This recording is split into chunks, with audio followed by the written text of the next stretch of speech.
What up, guys? I'm here. I'm just doing some stuff in the background, aka replacing my screen. Now, I would have went live on my mobile device, but I just got back and my system's not really set up right now Howdy, what's going on, man? Happy Valentine's Day. My system isn't really set up to my PC is always set up to stream at some point. You know what I'm saying? So I'm doing two things in the background. That was kind of interesting. CCO license is based. MIT license. So my experience while traveling to smelly California, by the way, Jesus Christ, man, the grossest fucking alleys that I've ever been down, and I almost puked. It was sickening. But it was a pretty cool experience. Not a lot of crypto, I would say. But I definitely think people not a lot of crypto enjoyers, mainly Bitcoin maxis, is what you meet, to be completely honest. And Bitcoin maxis are kind of gay because they only care about price acquisition. They don't care about anything else. They're like, price go up, price go up, price go up. They're like they're like S&P 500 people of crypto and XRP people too. But it was a pretty enjoyable experience in terms of just going around and using Monero proactively, even though it's through gift cards, and I am looking at the Goblin card. The thing about the Goblin card is I'm worried that this happens quite often in the space, is these companies come in, they either get massive regulation or get cracked down on. I'm worried they'll get arrested because they consider them doing something illegal. I know, these are just hypotheticals, but we don't know which way it's going to go, or they're just going to rug pull or disappear because it's not financially feasible. But they did say, I did see on I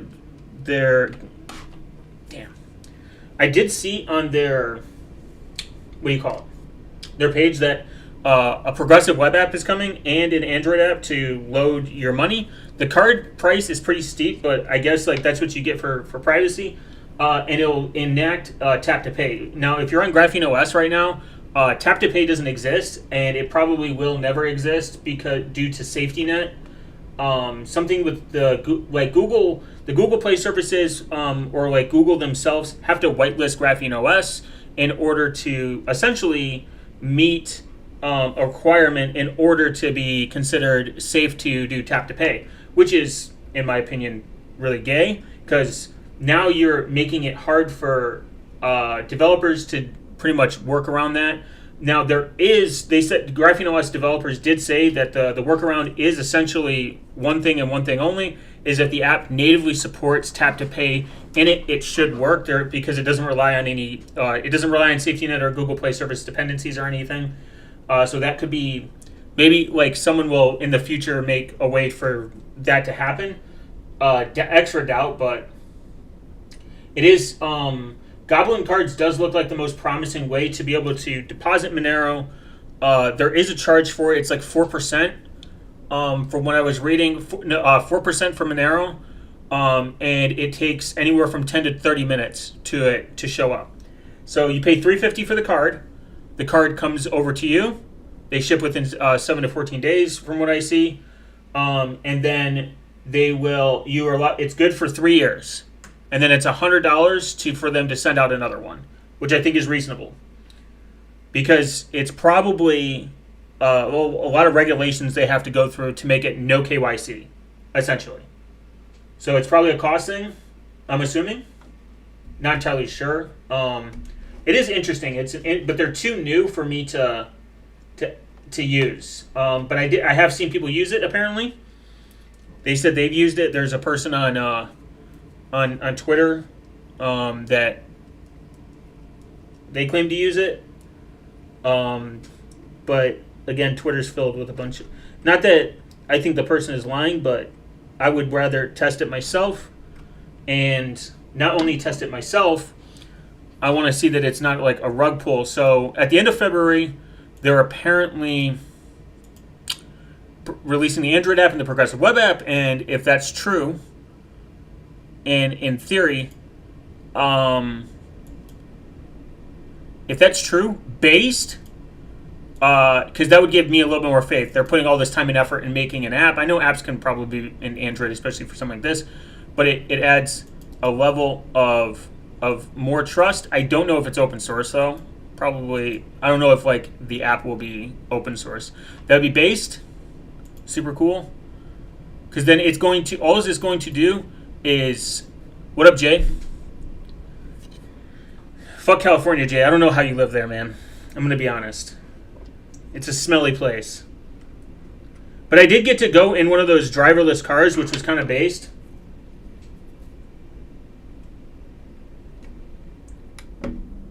And there was like no gun shops near me. I mean, it made sense, but like I was like pissed. I was like, I could maybe shoot.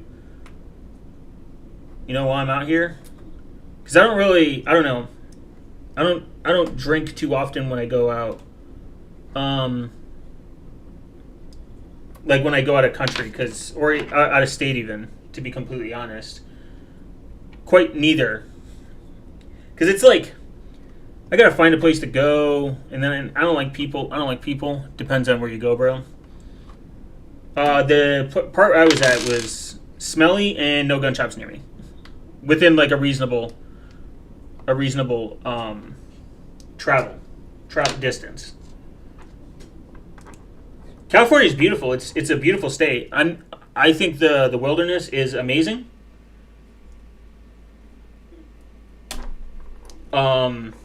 I would live there if they didn't have such shitty gun laws, and it would be in the most remote section that I was at, which was pretty remote. Damn, bro, you should. No, come on, man. That's a terrible OPSEC. I should have, though. I don't generally tell people when I go on vacation just for security reasons, to be completely honest. Not that I'm worried about like anyone murdering me or anything or breaking into my place, but it's just a habit. I try to make it a habit to tell people when I'm on vacation, when I'm home, or like when I'm going to be home, like relatively soon. That's why I would never live stream on vacation unless, because like that's how people get generally doxxed and robbed that way. Not that I think I'm like popular enough to do that, but I definitely like going to California. It's a cool state, mainly because of the fucking weather was great. No, damn it.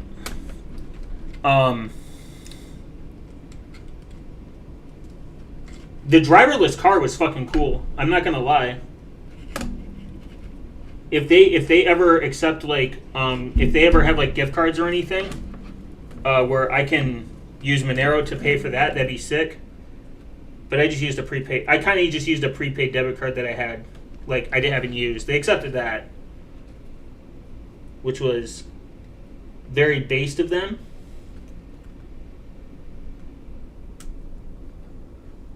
Very nice. And we get drunk. Jay, you have a family. So my screen is, I'm pretty sure, solid.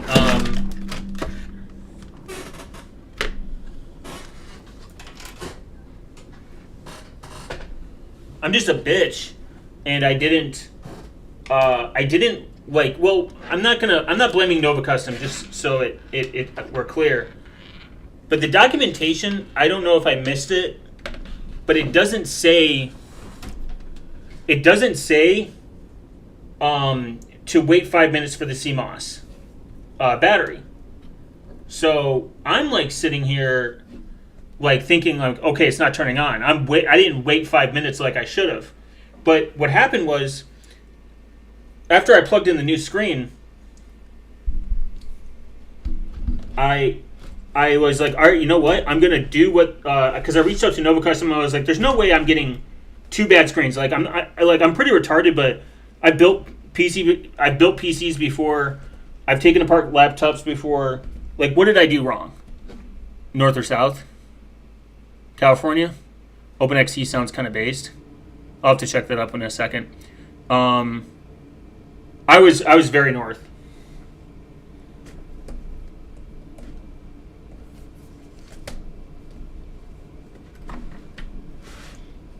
I was in the northern part. I liked it. I talked to a lot of locals. The locals were like super chill, very nice.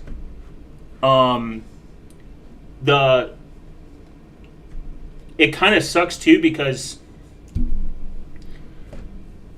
there was a really like nice people there, and some of them were like kind of cool, and I'm just sitting there lying to them because it's just a habit for me to not I just don't like being honest like that, I guess, with strangers. I'm like not paranoid or anything, but it's such a habit. Oh, you're in Southern? I thought about going to the South part, but the cost was the same, and I've never been to the Northern part, so I was like, all right, let me try this out. I liked it. They told me, they explained the weather to me there, and I was like, oh, I would love this. I would love this all year. I'd be cool with it, but the cost of there is pretty insane, and it smells really bad, like crack. Saw someone do meth, and it was cool. I was like, that's cool. But it's not like, I've been to like European countries where like people are like doing drugs in public too, so it's not even. And like if you've ever been to Chicago, like quite literally, or like Nevada or anything, like people just do like heroin whenever they want. I'm like, oh, that's unique. It's a little treat. What is up with this side?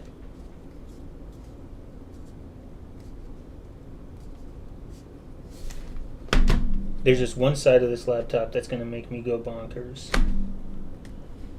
I can kind of see the chat. What's OpenXT though? Billy, explain it to me. Yeah, it's like, I don't know how the fuck you live there.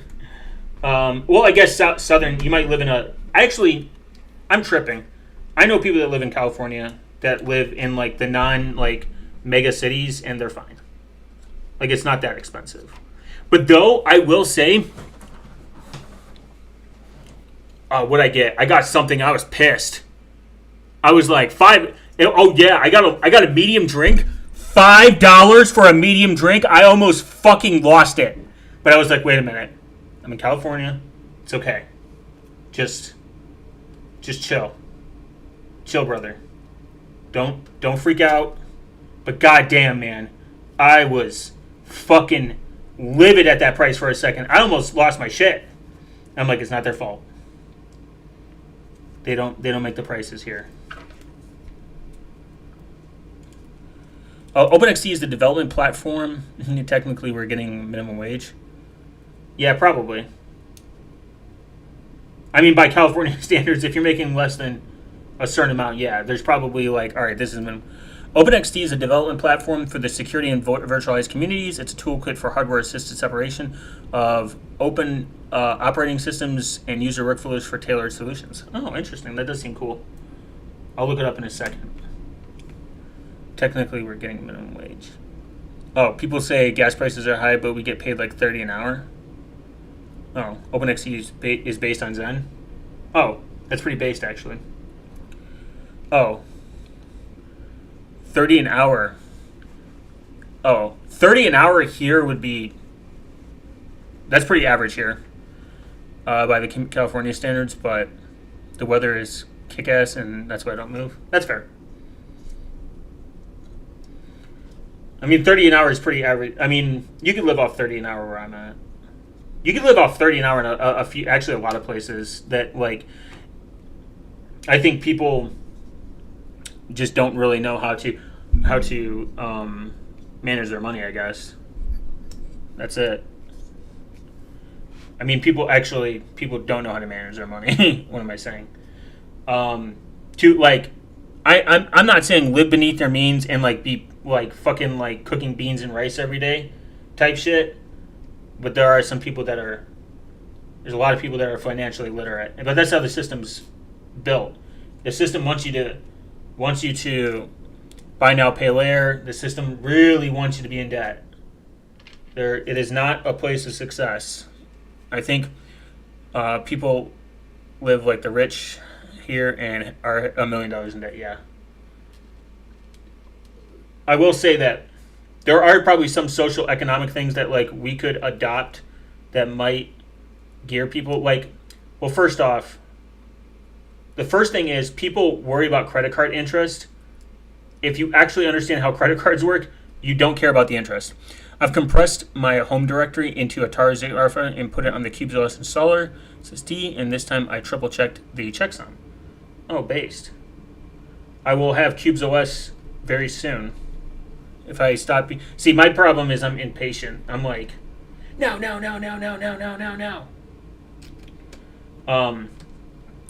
I will say that people should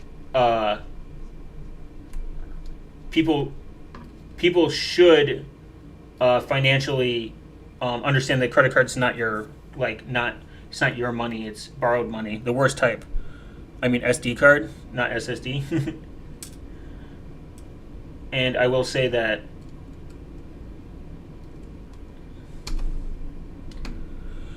oh,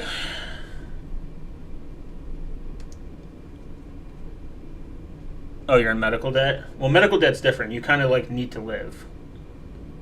But I have problems with a lot of, there are some things that I have problems with, like I'm like, the state should handle this.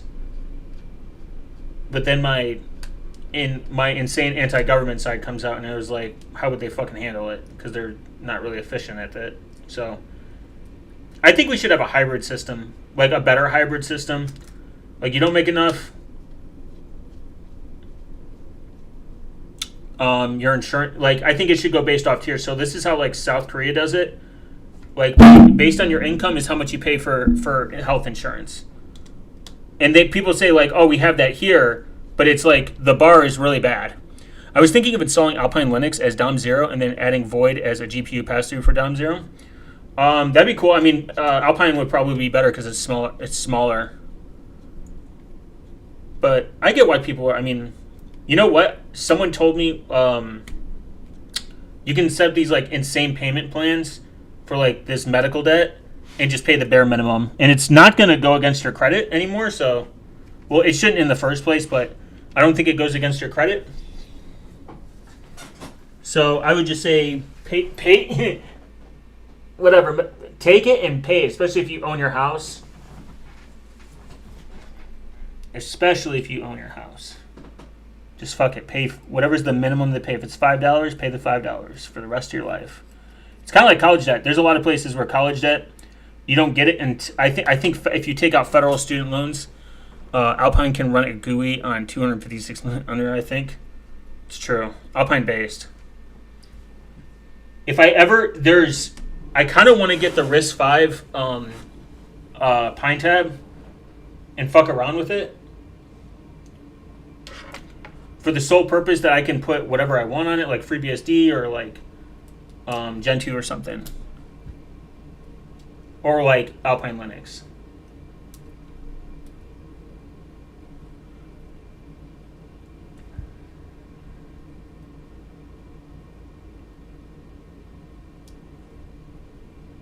Like, I think there should be, like, but like how South Korea does, like, their medical system is, like, the lower amount of money you make, the less you pay into the healthcare system, and then the higher you make. It's not really like a tax. It's more of like, oh, if you make like $5,000 a year, you're only going to pay like $100 or something. It's like, it's not like, I wouldn't consider like a tax on like wealth or anything. You just make more money, you can afford it. So it's, and you'll probably, the older you are, the more you need medical. Damn, Alpine with Galaxy consumes 300 megabytes. Well, that's a lot, man. What would Puppy Linux endure? Alright, I'm booting this bitch up. Alpine with just Icewind consumes like 98. Oh, why don't you just use OpenBox, man? What's I need to figure out what's more memory efficient.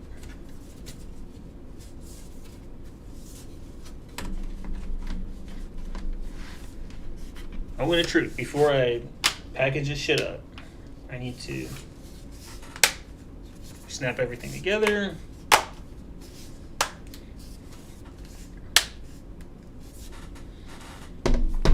Oh, wait.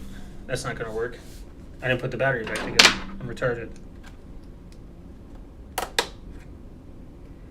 I'll test with OpenBox.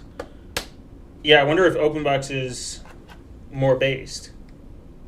There's a shell script that I want to try called Noctula or something. It's like based on OpenBox. It looks very chill, very nice, very based.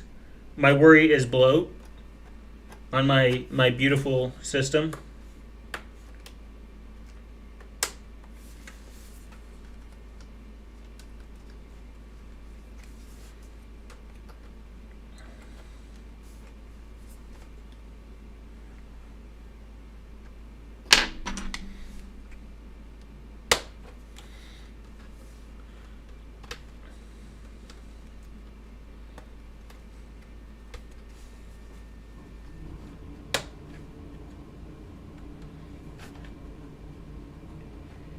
Oh, man. I didn't think I was going to like OpenBox until I tried it on Trend School. I think it was Trend School. I was like, oh, this is nice. And then I'm not huge into ricing, but I've seen some rices that I could do.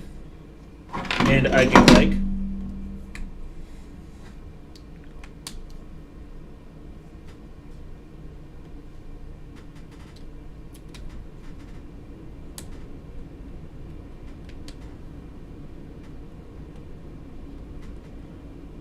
OpenBox consumes like 5 megabytes more than ice cream. Is that true? How do you know? What's your source? Maybe it's your hardware. Maybe it's a skill issue.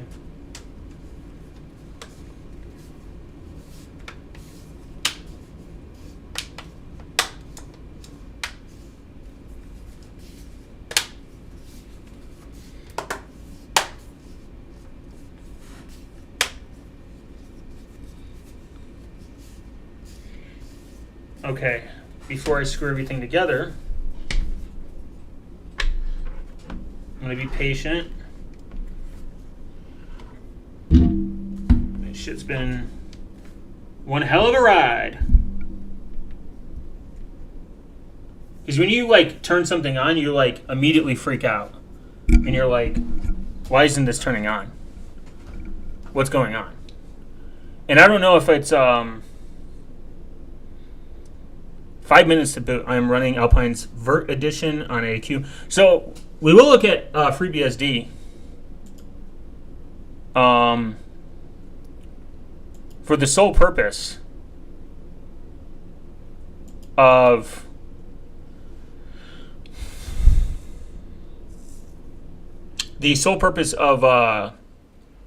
what's the word I'm looking for?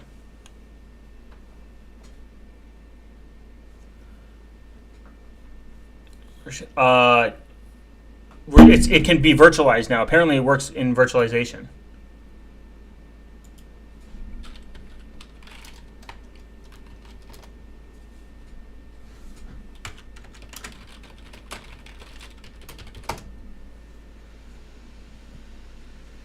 So my initial fear is when I first booted the laptop is it's black and I hear the fans running and everything. They're neck and neck. Oh, okay. Interesting. Later Ubuntu. Every deleted Ubuntu feels me.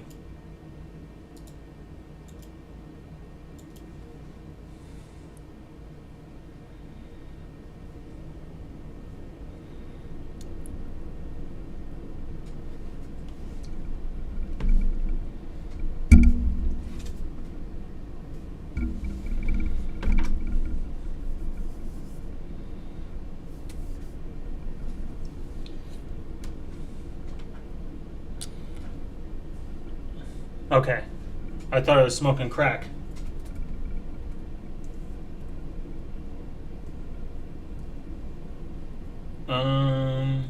There we go. I was like, wait, why isn't it turning on?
There we go. All right. Wow, very slow that it's running.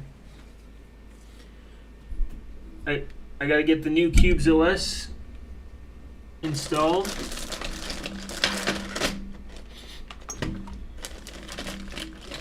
I gotta double make sure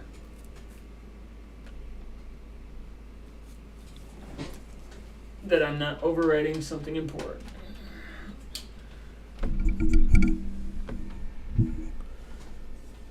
NEC, you say? Okay, FreeBSD. How much RAM should I give it? 8? Yeah. 6 cores.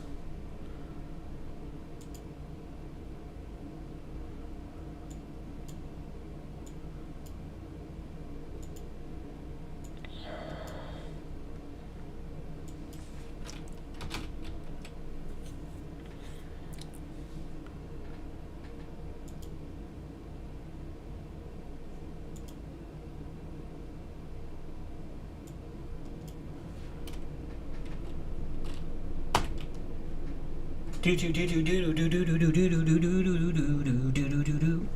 Ba-na-na-na-na-na. Hacker man. Install. Okay, that's just interesting. There's 2 partitions on here. Iceworm Data takes the victory, consuming 2 megabytes less. That's funny. How is there 2? Why do I have 2?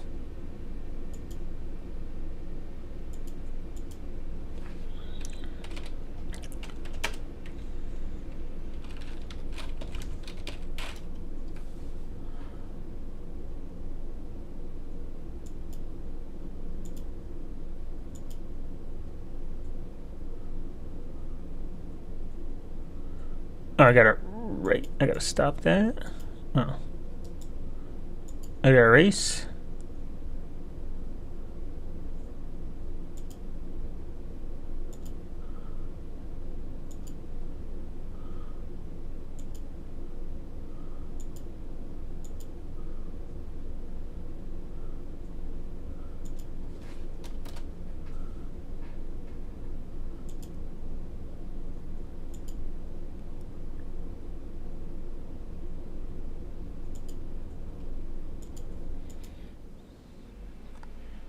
Alright.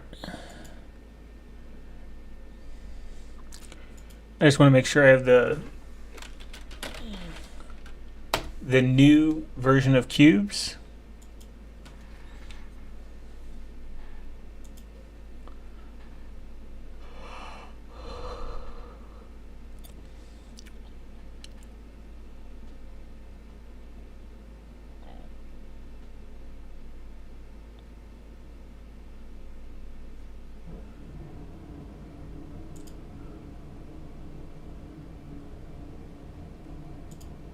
Okay. Man, Cubes is heavy. Cubes OS, yeah. The based OS. The one that gets the ladies. Armenian phonic layout. The fuck?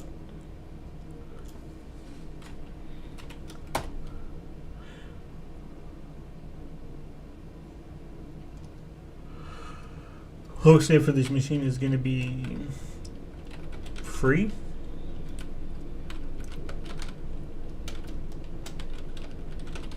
Based. Package. Would you like to install the base system using traditional distribution sets? Package techno. The fuck is this? What is the base system using traditional distribution sets or package technology preview? Is it possible to install it on an SSD? Cubes OS? Yeah, of course, absolutely. That's the so like there is a threat model where you would install Cubes on a separate hard drive or SSD that's mounted like that you pass through like a USB port, but it's kind of cumbersome, and I don't see a net positive unless you have a self-encrypting drive. Use normal distribution set. Oh. Okay. Choose optimal to install kernel DB, kernel debug info 3D compatible layers. I have Cubes on a separate. There's no benefit to it besides the fact that if you have a self-encrypting drive, because when these drives are unplugged, they actually encrypt themselves. That would be the best way to do it. Porch tree, what the fuck? This looks normal, right? Some installation files were not found on the boot file. The next few screens will allow you to configure the networking so that they can be downloaded from the internet. Okay. Auto. I had nowhere else to store it. Yeah. It's not like it's a bad idea. There's just no net positive from it. Now, there are a lot of Samsung SSDs, like modern ones, do in ZFS based.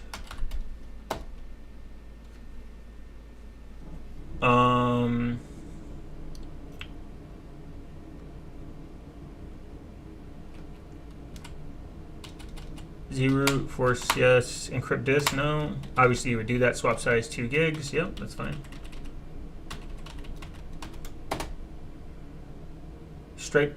I'm going to do Stripe. Obviously, it would be better to have.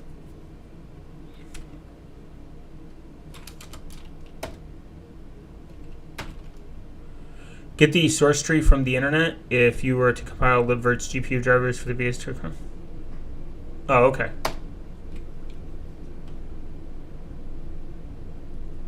Please select the best suitable site for you or other. If you want to specify a choice, the main site directs users to the nearest project. This one looks fine.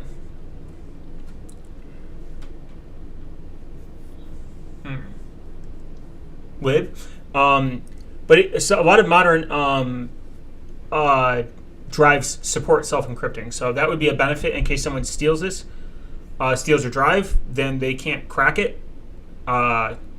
It's like extra layer security.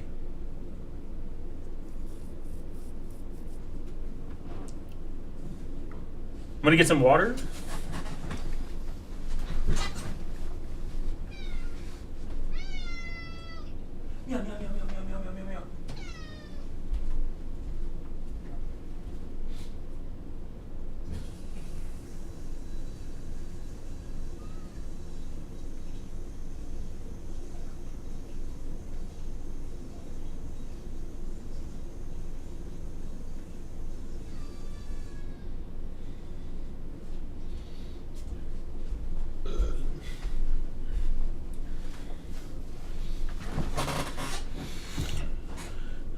You're at 26K subs. Thanks, appreciate it.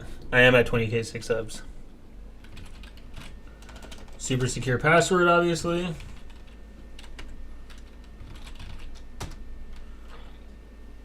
Okay. Meow, meow, meow, meow. We're gonna do America.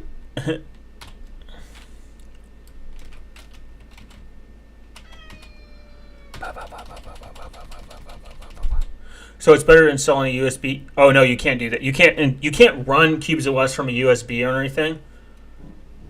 But yeah, it's better to do it on a USB and just install it directly into your drive.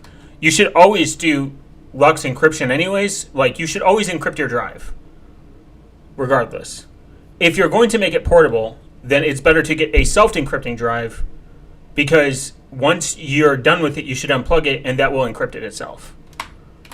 Self-encrypting drives are like super uncommon in like the consumer, but like when you get to enterprise like level like area, and I believe you can still do Lux on it. I'm not entirely sure. Don't quote me, but I'm 99% sure. CubesOS forces encryption, right? No. It's a choice. You don't have to encrypt your drive. It'd be really retarded not to. Going to the U.S. Virgin Islands, baby. It's clicked by default, but it's not forced. I mean, that'd be insane. The whole point of Linux is always choice, even if it's like the thing about it is like you can 110% make cubes like insecure. You just have to be willing to be a little retarded. There are insecure things people can do.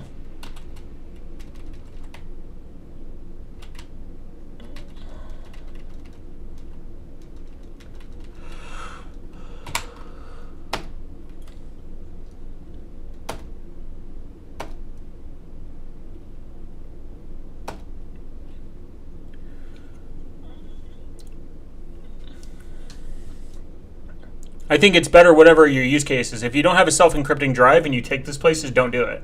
Because if CubesOS is installed, if self-encrypting drive is still plugged in, it doesn't self-encrypt. It only self-encrypts when it's removed. There are pros and cons to it. SSD, HD, NTPD, synchronized systems, and network time. Yeah, I kind of want that. Local unbound. Local caching, validated result. Yeah, cool. Enable kernel crash dumps. Okay.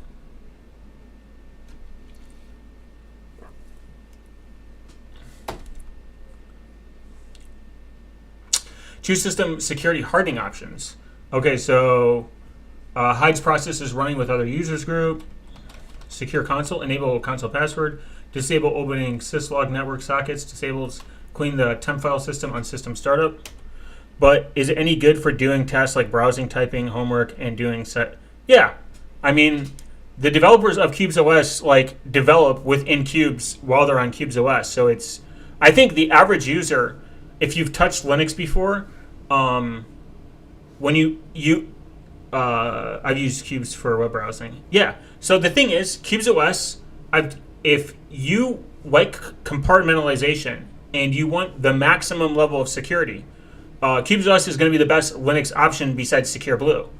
Kind of. I don't know too much about Secure Blue on a fundamental level, besides that they took a lot of hardening tips from the Android Graphene OS fork and Madian's guide. Linux in itself isn't really secure out the gate. This is like a common argument amongst like versions, but when you look at Linux in itself, there's a lot of stuff that isn't secure by default, but that's because it's free and open source in nature, not security focused. You know what I mean? It's about free software that can be secure. It's just it's come a long way to get there. It's getting there because people are pointing it out now. And then on top of it, I think it's actually one of the best to do studying because you can compartmentalize everything and you can route everything through certain stuff through Tor and other stuff you don't have to. Like you can put certain stuff through the Unix gateway versus the other stuff. And I think most people at this point use just web browsers. They don't install apps. It's not like a thing anymore. People just use the web browser version of it. So you can get away with that. I mean, I use PWAs a lot, like progressive web apps. And sometimes I get better off. I'm better off in the web browser. You know, it's always a perspective. It's always going to be a trade-off. You can still install like normal apps. Like I have Joplin that Joplin was kind of annoying to set up, but I have a way that I have my Joplin's notes to sync to my other stuff via like a firewall rule through a VPN that goes straight to VPN back to like my local area network, and that allows my notes to always be synced. But I don't have to have that constantly on because I don't need notes constantly synced, if that makes sense. Like UIDs, processes running as other users, like that's like SUIDs and like processes in Linux is like a huge like security thing that isn't really like, it's pretty free. That's like a big problem.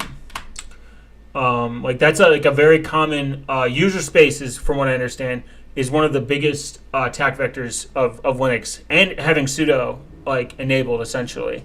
Sudo has a lot of, sudo is a huge code base, as it's one of the biggest attack surfaces. When you're doing like red teaming or like you're doing any form of pen testing, you want to get root. You want to become root.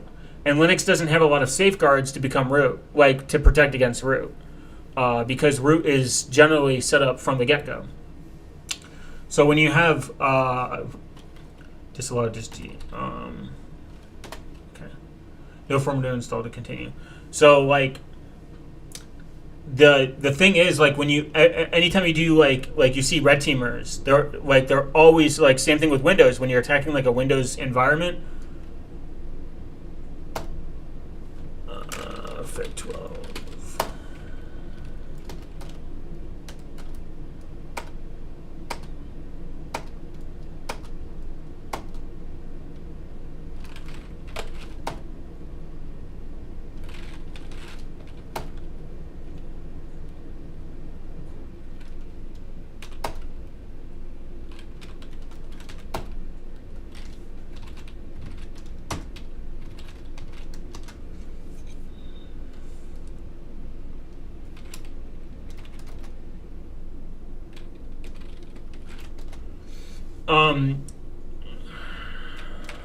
Okay.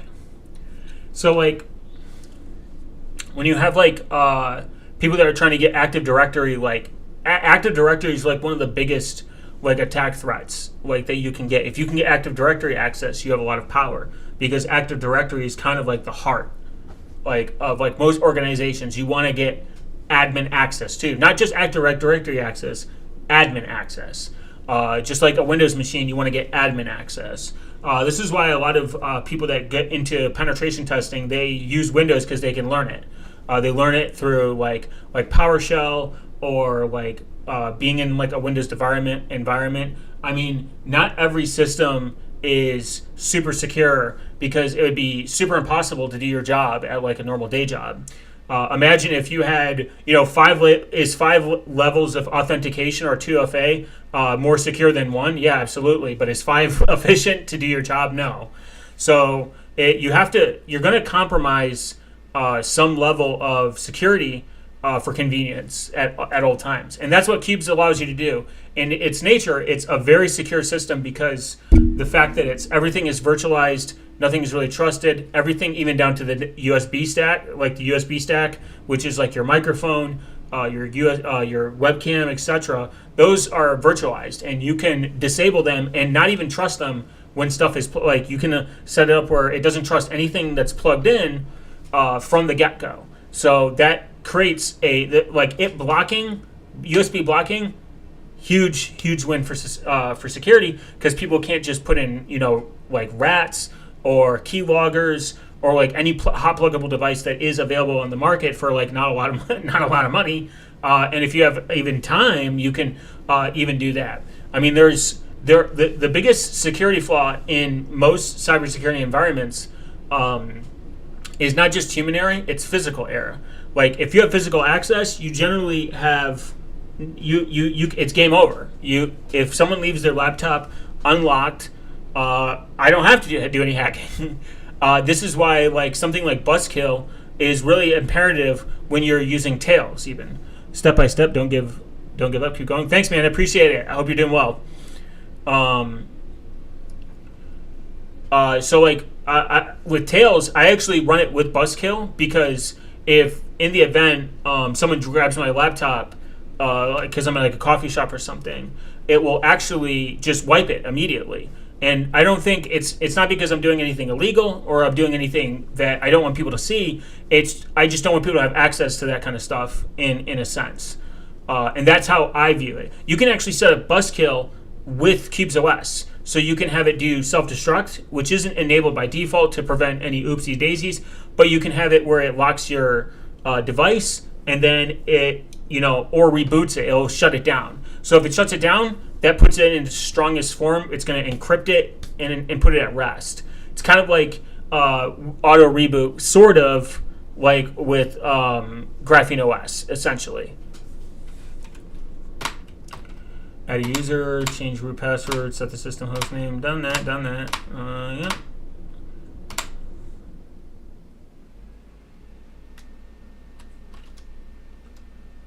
I'm finished, right?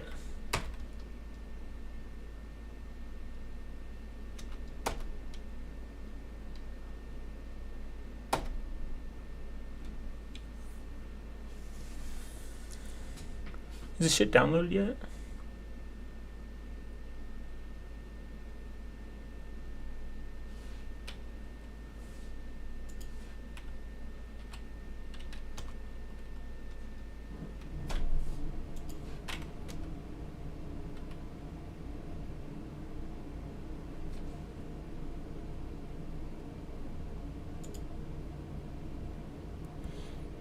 Hope you're doing good, Planet.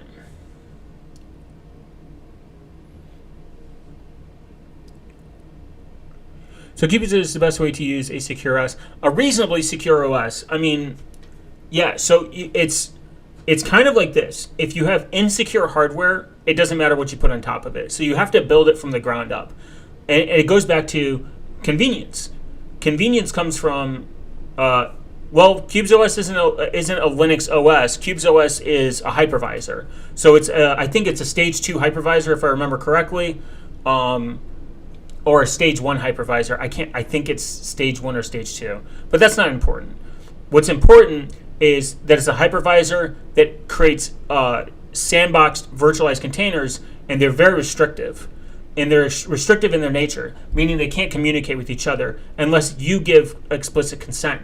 So like if you want to transfer even a file from one cube to the other cube, what it does is it takes that cube and it creates a secure tunnel transfer in its own intranet that doesn't touch the outside world, and it takes that file and it puts it over. If you want to have a password manager, you can do something called the Vault. The Vault has no internet access. So even if say your main cube, like say say a cube that you don't really trust, and it's based on Debian, because I hate Debian. Type 1 hypervisor is the OS. Type 2 is the hypervisor, is a program on the OS. Okay, so maybe a Type 1. Type 2 hypervisor is a program on the... Okay, so maybe Type 1. Whatever. So with that, say you have a red... It's color-coded. Say you have a red CubesOS based on Debian, and this Debian... which you can actually base it on anything, really. You can put whatever type of hardware, HVM is what it's called, in CubesOS, as long as you're willing to do the work and whatever. But the default templates are Debian. So what you would do is you would say this gets compromised. It's not going to compromise your password manager.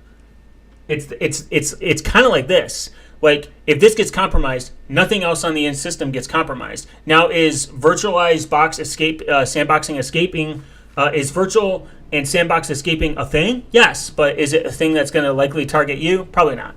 Most malware today is self-aware that it's in a virtual environment, and sometimes it won't do anything. It'll do nothing because it knows it's in a virtual environment. And this is becoming an increasing problem with people that search for or try to test malware. Yeah, there's actually tools to set up like a live network to make malware think that's like, hey, you're in a real computer, which is kind of weird to think about because these are like not real things. But malware is written in a way so it knows that it's not being audited or being observed, essentially. So CubesOS is a really good platform for that in a sense. It can still, obviously, sandboxing is still a real thing. Sandbox escaping is still a real thing. Virtualization escaping is a real thing too. Yeah, Goo Loader would be anti-VM and anti-sandbox. Yes, exactly. So one of the other things is so like if say like yeah that Debian gets compromised, nothing else on the system gets compromised. You can just destroy the VM and move on, especially if it's disposable. Now your password manager, again your vault, even down to the clipboard, it creates it has to be implicit consent, and it creates a way that you can't really fuck up. So say you have your password manager on one side of the VM. Well, I'll just do it kind of like an example, and you can make these hotkeys whatever you want. I do the default because I'm a default kind of guy. You have to have these both in scope. So say I wanted to copy FreeBSD, I would do whatever the commands are. Again, you can change them.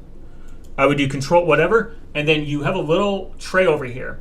You have a note that will tell you, hey, you copied this. Then you have to paste it in that tray. So you have to explicitly take this and paste in that tray. And then you got to go down to the virtual machine. I know you guys can't see my hand, but right here, you have to go down to the virtual machine right here from this one to this one. I got to copy now to the clipboard for this VM with another command, and then I can paste it. So it's 3 steps.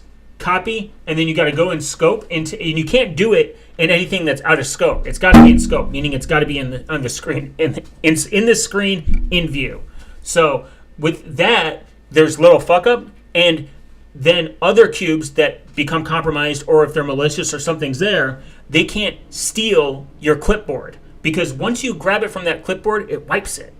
It wipes it completely out, like it never existed, and then you just boom. And it's pretty amazing technology. The Cube's developers have thought a lot about common mistakes that people run into, and common mistakes that average users can make without thinking, because again, the weakest link, and not in a mean way, is the user. And I understand that there's a level of common sense that most people will have, and then there is a level of common sense that people will not have. And you have to remember that. People are human. We're going to make mistakes. And not only we're going to make mistakes, the people that know we're going to make mistakes have probably made those mistakes themselves. So they're like, this is like a very common thing. And I mean, there's some crazy exploits out there that people just aren't going to be able to stop.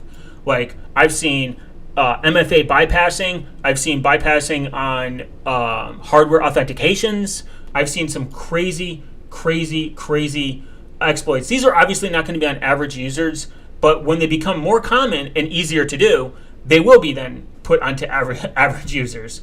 So that's something that people always have to keep in mind, is that no one is super immune to being hacked or being exploited for malware or whatever. This is why I take extreme backup precaution, because my backups are so good. Not that I want this to happen, but my backups are so good that if malware did infect my PC, I would just wipe my PC and move on and restore. Not that that is a good solution.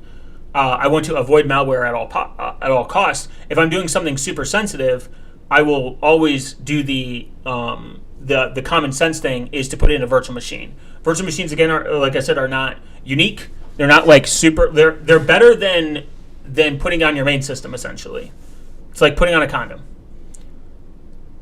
Where the fuck does download actually? Motherfucker says resume. Damn.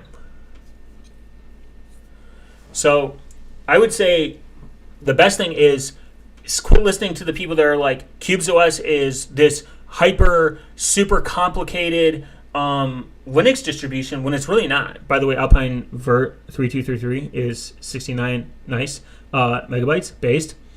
Sideloading is that iSCSI x.dll with ISPL X can be used for admin privileges escalations via GULoader.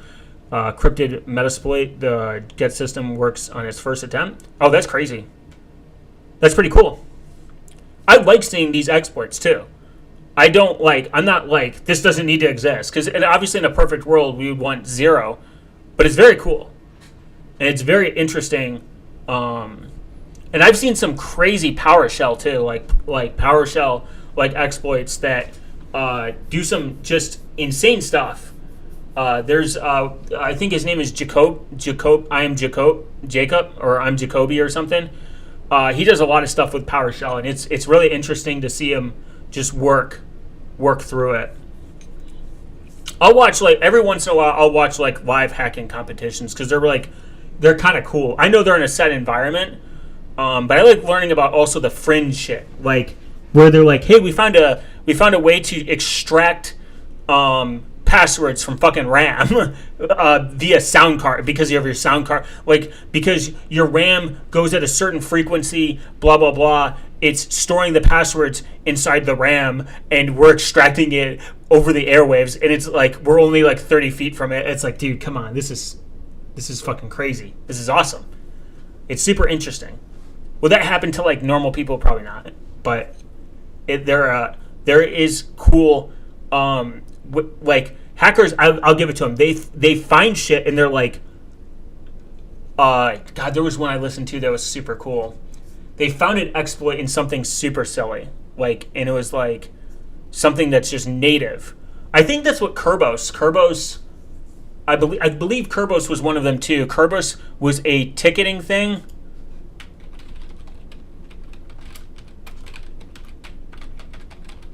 And it was exploited. Yeah. It was an NTLM in Kerbos. The client assembles an authentic. Yeah, it was like an exploit on Kerbos that was like built into Windows or something. Exploiting Kerbos password brute forcing or something like that. It was pretty interesting. It was cool. It was just interesting that even existed. Yeah, wild stuff. There's a lot of wild hacks out there that, again, they're not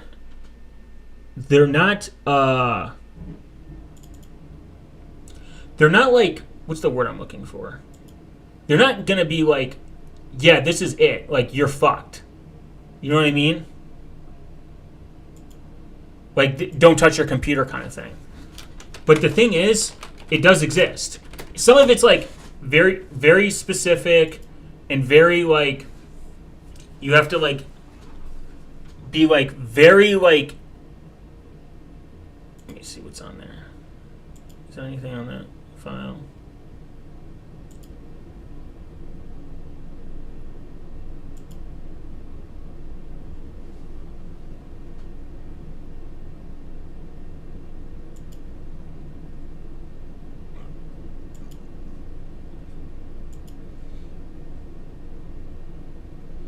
Oh, it's just Parrot.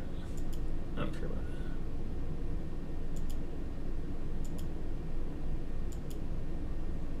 that. My brother, what?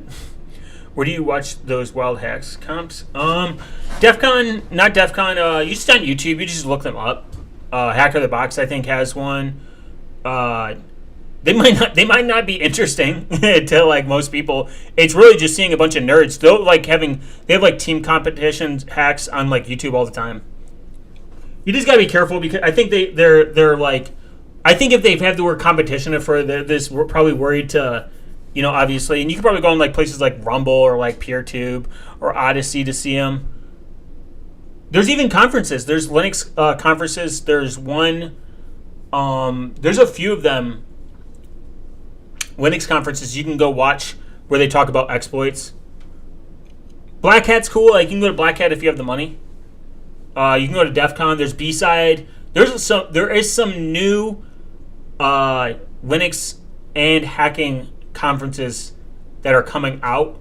They're like, I wouldn't call them competition, but they're kind of like filling the gaps where people don't want to fucking spend $300+ to go hang out with a bunch of feds at DEF CON.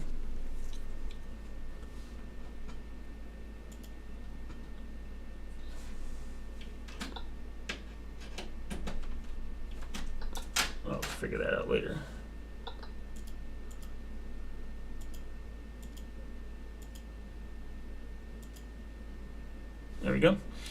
So I can't remember. I got to go back and listen to this podcast where they talk about it. Or join exploit. Yeah, exploit forums. Or just and even you could even go as far as like just hack the box is good. Try hack me is good. See what the criminals are up to. Quote unquote. Yeah, joking. Even doing common exploits that have already been patched, that already exist, like that people know how to do, learning those, you learn a lot. You don't only just learn a lot, because the crazy thing is, you have to remember, humans are lazy and cheap. So I don't think you realize something that might be patched from like a year ago might still be running in the wild. This is like why it's good to understand, like, not everyone patches everything. Not everyone fixes everything. You could probably still find a Heartbleed. Heartbleed was an Active Directory vulnerability, and then Kerbos as well. You also have to remember humans make mistakes. Yeah, humans make mistakes. Social engineering is probably like the most common. It's probably the easiest. So like GoDaddy.com. I was listening to a podcast about this. They got phished by their own cybersecurity team. And this is a domain company. So like domain companies should and always have the highest level of security, because if someone can say there's like a big company that their root domain is on GoDaddy, God, that name is so fucking, those commercials are so gay. Oh my God. Jokes aside. Due to the fact that they send out like an email and they're like, oh, you're going to get this like bonus or something or whatever, open up this link. And all their employees opened it up. And this is like embarrassing, because this is like, you could have been exploited. You could have handed over your credentials, which they did. They signed in with their credentials, and they all got an email later saying like, you have to take a course. That's frightening. And it's not that hard to do typo squatting. This is common. This is like a very easy thing to do. I can even show you. Say you go to a website, like say we have Twitter. So let's go back to when Twitter was a thing. You have a common one would be, I think it was VV. Some people, we're looking at it right now. We're like, oh, you're a retard if you see that. That might look like a W to someone that's not paying attention. So they'll do twitter.com, and Twitter, they probably blocked this by now, hopefully. It'll probably lead to either Twitter itself or like X, because sometimes they'll buy these domains just so no one can own them, and they'll hold on to them for a very long time. Or forever. Like, until the end of time, because or maybe, yeah, TWITT. Yeah, Twitter. They'll do, or like a domain company will own it or something. Or you could do that, like, yeah, Twitter. You can. This happens a lot. People will put two T's. Our brain will ignore it. Because we're trying to be efficient.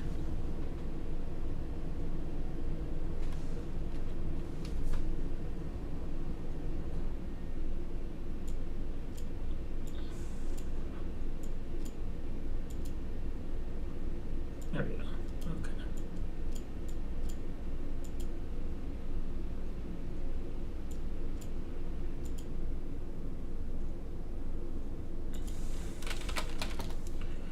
And another one is domain hijacking, where they'll find out the end of like the lease of like a domain, especially when it's like a lower site where they're not like paying attention. They'll jack the domain, they'll take over it, and then they'll redirect you to like other. I mean, there's so many exploits out there. It'd be hard to actually go over all of them on a consistent basis, because you got to think like outside the box. You got to think like on it's still possible on laptops. You can do cold boot attacks. You can grab someone's laptop, take some freeze. Is a real website? Of course it is. You take some, what do you call it? Duster. You turn it upside down or something like really fast. I think the policy of Microsoft, for example, or on something like OneDrive, if you can write to percent that type of text, they don't consider it the phantom DLL in it, and the source of the vulnerability equals no patch. Huh. Interesting. Yeah, there's probably some stuff that's not patchable, like, and they just got to take the risk. It's kind of, so it goes back to like convenience in like a corporate world. Like, hey, this was probably going to get hacked. It's probably a common there's probably exploits that we can't fix or something, or whatever. And we're willing to take that risk. But it can't get past like this. Like, it'll only go this far. This is pretty common even in like a lot of software. Like, this will probably get hacked, or like the likelihood of it having an exploit is very high, and we can't really manage it. And it's not a threat. It's a non-issue kind of thing. And I'm not defending Microsoft in a sense. I think this is how a lot of software works in general. Even like the best, most secure, or whatever. It always comes down to a few things that, like, what are we willing to trade off for convenience so that people can spend more times on like core systems. I mean, in a sense, Windows is always going to be a higher attack surface because it's so huge. It's a large system. It's everywhere. It's like sickening, actually. And I'll even say that Windows has some really smart security engineers.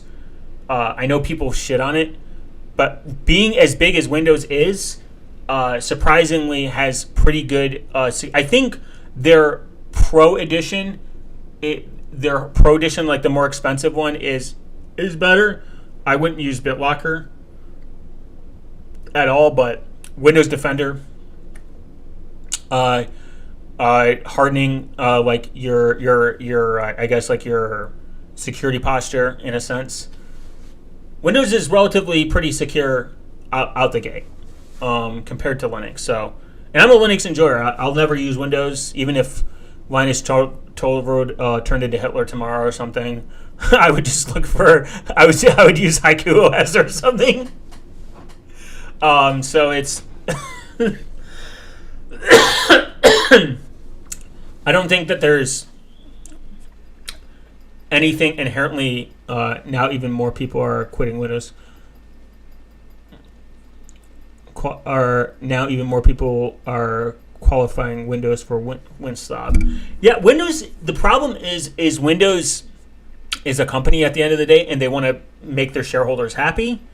And the second part is Windows doesn't really care about its users. And then the last part, minus the money in that, is not only they make it extremely difficult to exit, they kind of, again, look for share market value and not really user experience. Linux isn't like a foundation that has shareholders. Yes, they have a lot of donos and people donate a lot of money to them. And I mean, obviously they're not like poor by any means, but there's no shareholders. So like Linux has to sometimes listen to the community. And the good thing is I can fork it.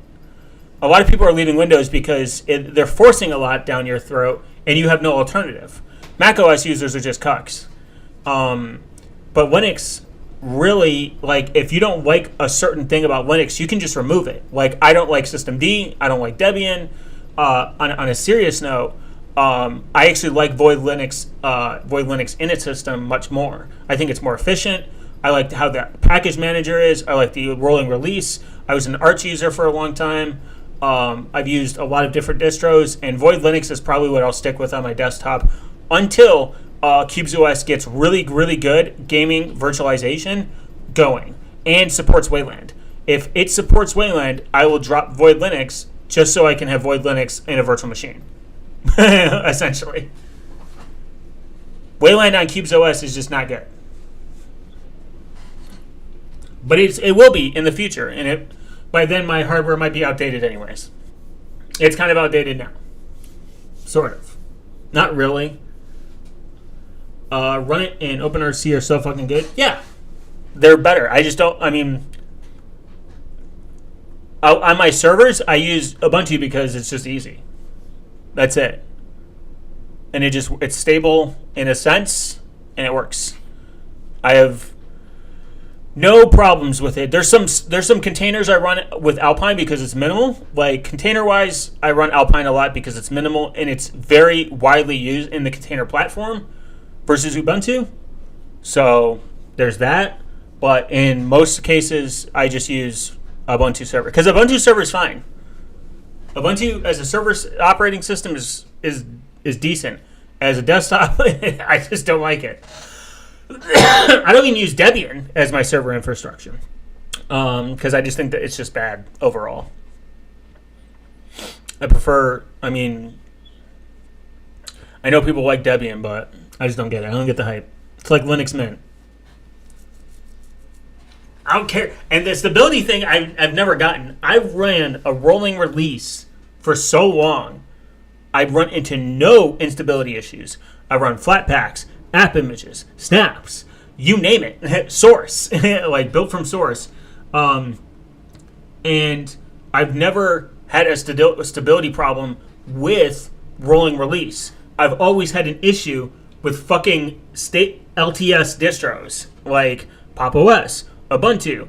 I had that weird problem with what was the last time I ran something like that? Later, Billy.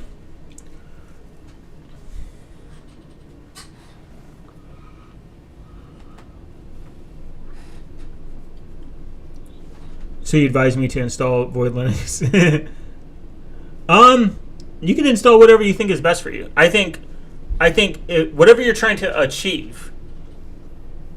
But always test it in I test my stuff in a virtual machine. I never just raw install. I used to raw install. I used to raw dog it. I'm like, let me jump to this. It was on my laptop. I didn't care.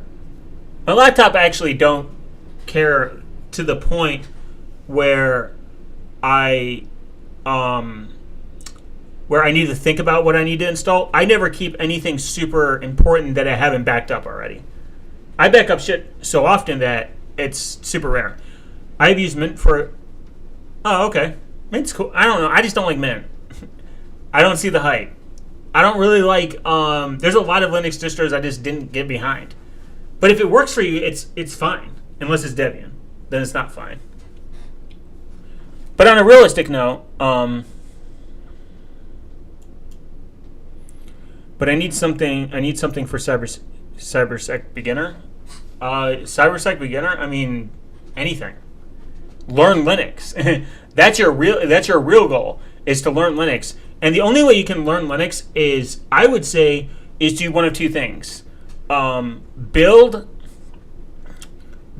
like enterprise. If you want to go in the corporate world, Ubuntu, OpenSUSE, Fedora. Oh, Red Hat, actually. Red Hat is super used. But if you want to learn cybersecurity, it's like you have to learn. I mean, you should either learn Gen 2 or Arch or Gen 2. Because you have to build it. You have to build it from the ground up.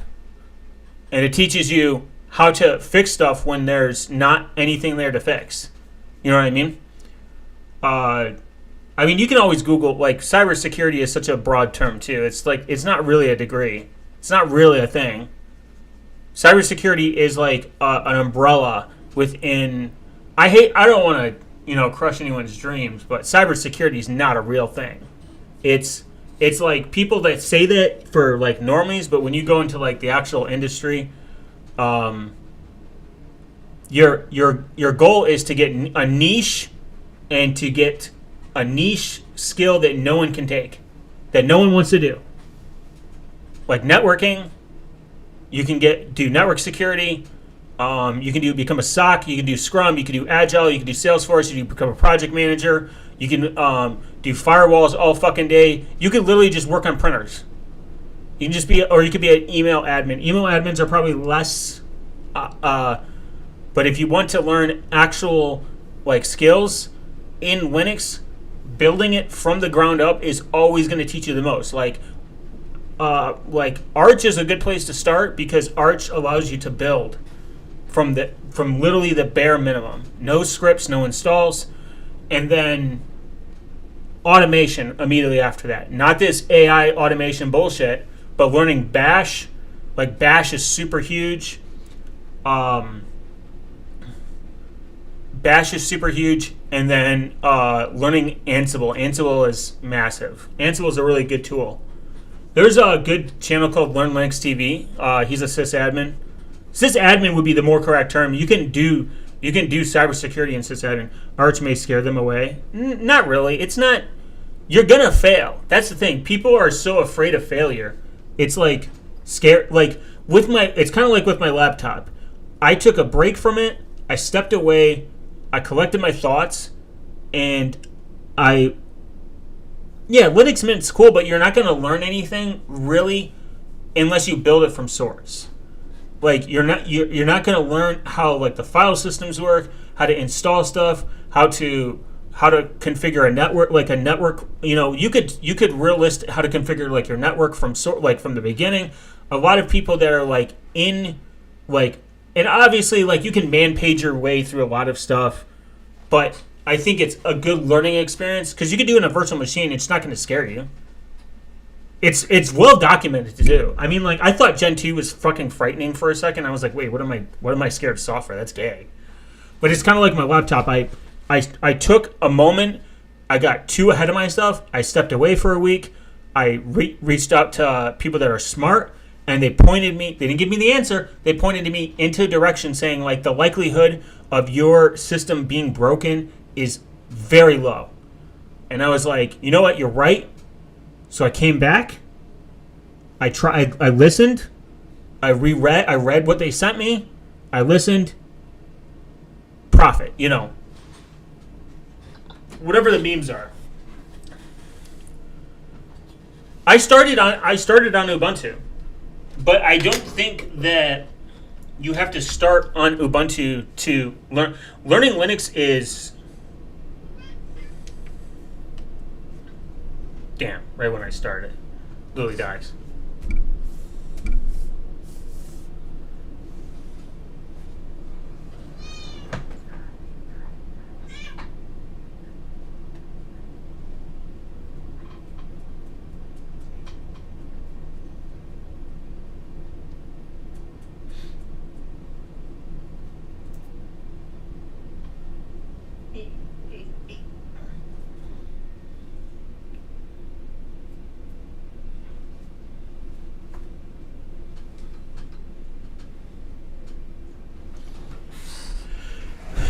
It always works if you take a step away. When I work on cars and try to fix something, complex problems, the more I step away and come back, yeah, 100%. I've done the same with cars, or I'm like, I'm not getting it, and then I walk away and I'll talk to like a duck or something, and I'll be like, wait, I'm being dumb. Sometimes RTFM is helpful too. Like read the manual. Like writing a manual is a whole career. You can get a career in just writing manuals, especially if you're good at writing and explaining stuff. It's there's no such thing as the best laptop for developing, or the best distro for hacking, or the best this for this. It's whatever you have available to you. All Linux is just a kernel, and then everything that's built on it is GNU, essentially. Memes aside, but you can just have Linux as a terminal, which most of the time when you're in like an enterprise environment, you are. Good advice to learn Linux by installing Arch. Yeah, Arch or Gen 2. I mean, those are honestly, they're not as scary. There's good. You can even follow somebody to do it with you. Like follow a guide. If you're a visual and you like listening to people like do documentation and like teaching you how to install it, there's nothing wrong with that as long as you learn it. You know what I mean? You know how many times I have to look up a command? So when I used to run a Mastodon server, I typed how to clear. So every day, every couple days, my temp file would suck up so much storage that it would freeze my system because I didn't want to pay for more storage. I couldn't figure out why the fuck this was happening, and I didn't care.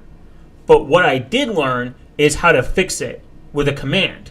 And I got so tired of going in there and doing that command is I learned how to make a bash script in order to get rid of that temp file and clear it. It was just unnecessary data. And I wrote that bash script, and then I learned how to do a cron job, and it solved itself. And it ran every day. Because I did not want to log in to ever do that again.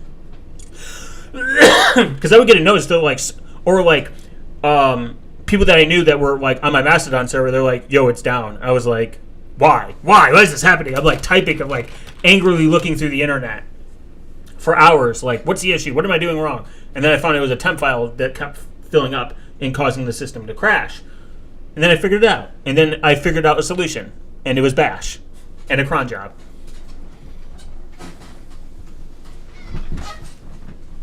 I'm going to get some water.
I love learning new stuff from people.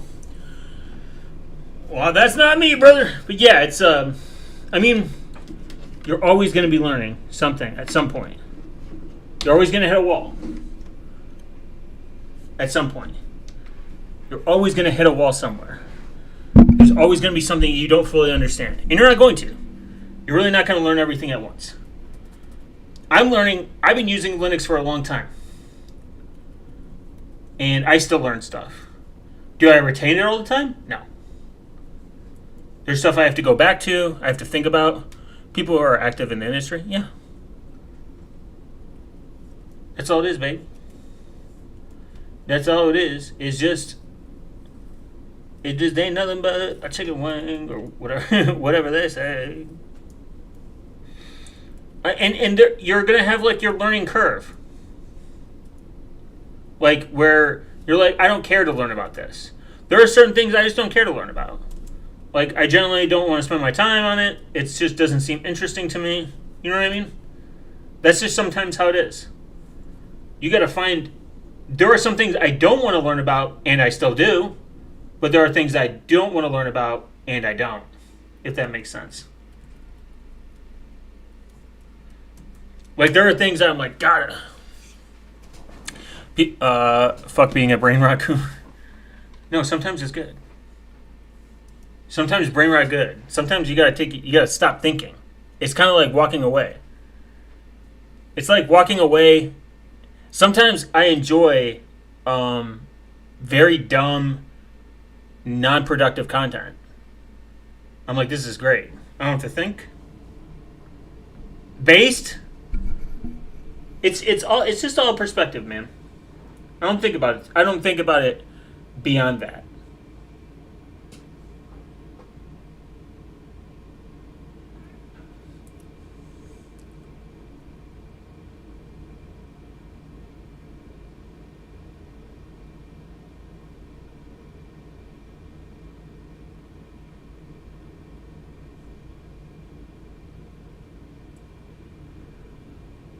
Now, if those things are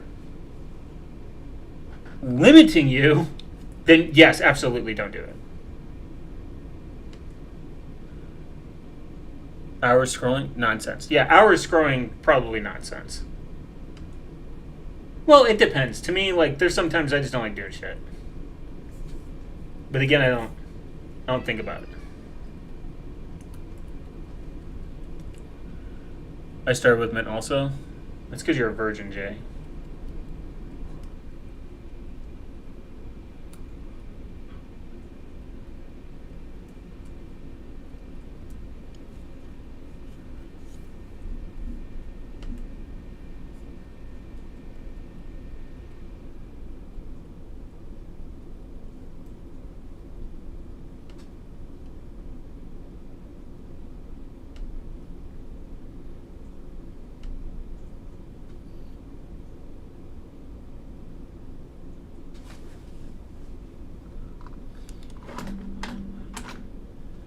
Time is more valuable than assets we have as humans?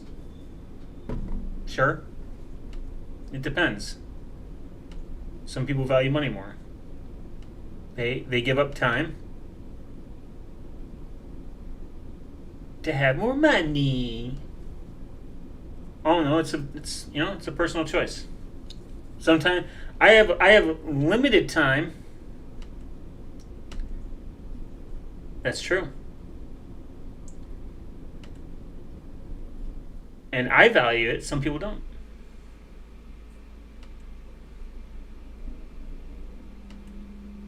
And that's okay. Arch just came. You can kind of buy time. Like if you accumulate a lot of money and you don't have to work anymore, you bought time. You have more time to do nothing. You have more time to goon and meme max.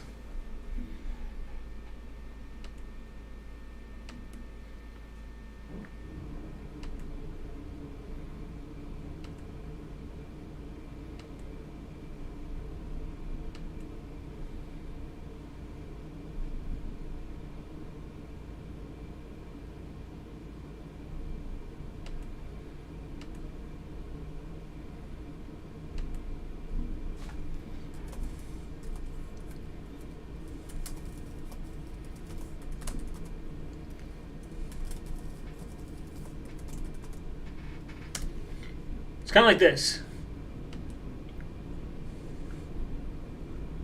You can set up the most secure, complicated password on the planet. Is somebody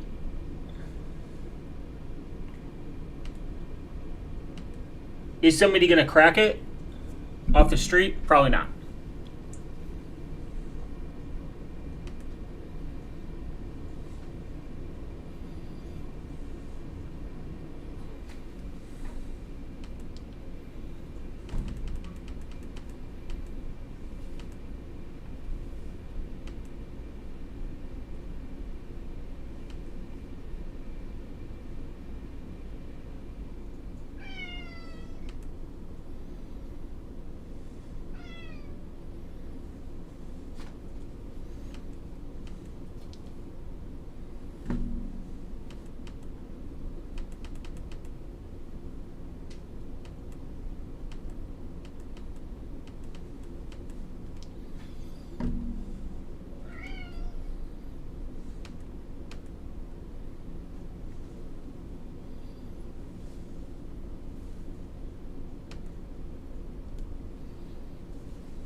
Oh, okay, maybe that's what it is.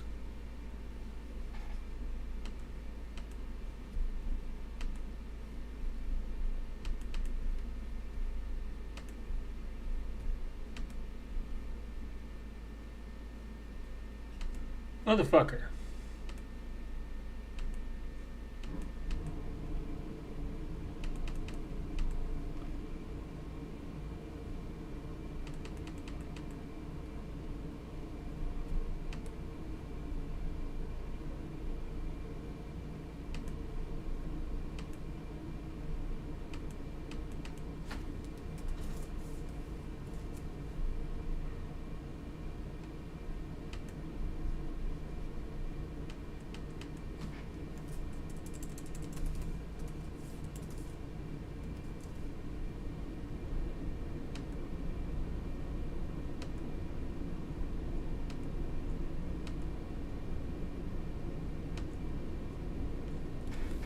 Cass telling you to stream is over. Give me treats. Any travel plans? I already did travel. Oh, that's why it's not fucking working. I don't have my Ethernet cord in. I'm sitting here thinking, like, where the fuck is it telling? How is it going to tell me the time is off?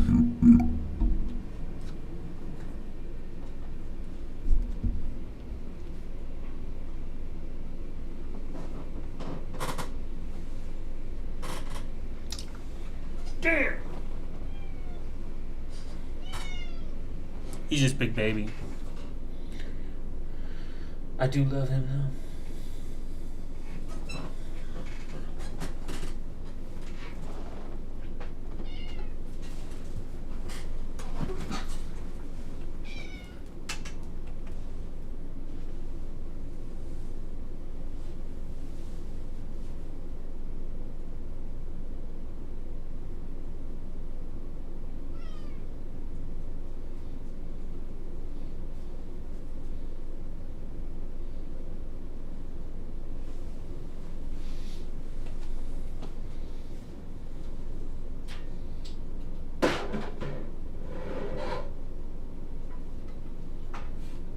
Let's not do that.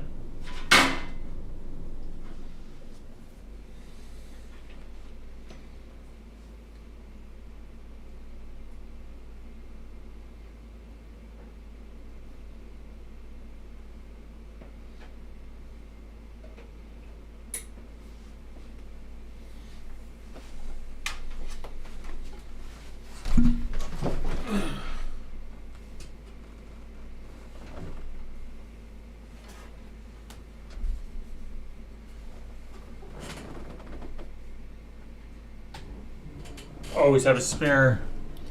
Always have a spare Ethernet cord, guys. Just chilling.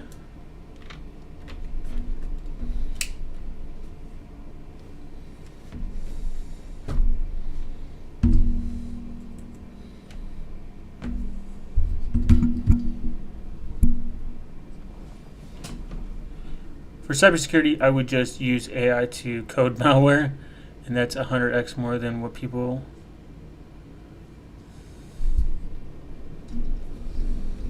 Yeah, but then you're gonna get caught, and no one's gonna take you serious.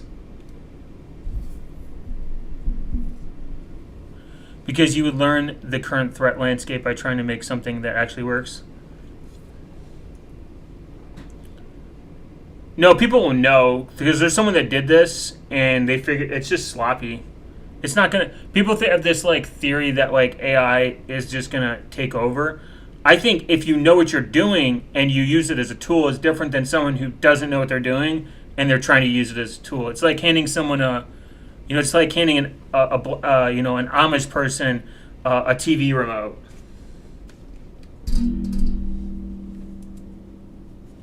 It's like cool, they could probably figure it out, but maybe that's not a good analogy.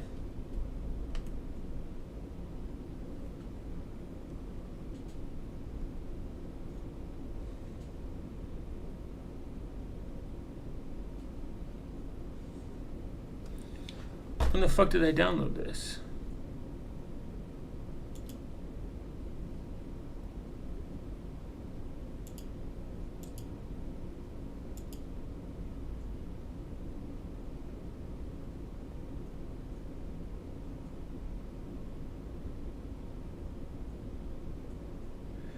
I think it can make the learning curve easier, of course, but if it's kind of like handing someone Kali Linux but not explaining to them how the tools work.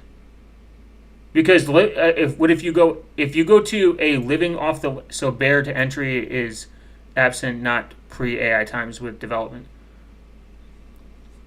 I think it's a good tool. I don't think people should ignore it. That'd be retarded.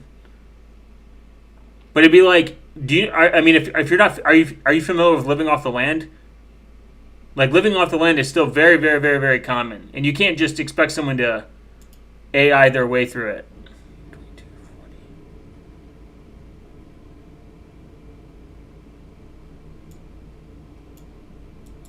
When the fuck did I download this?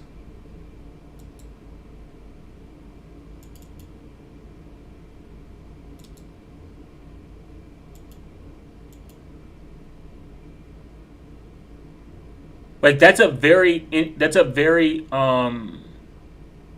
a very relative skill that's still very common, and like interviewers will know that you don't know, if that makes sense. 2240. 214. The fuck? And I just use it. Yeah, but if you have experience in it, then that's a different story.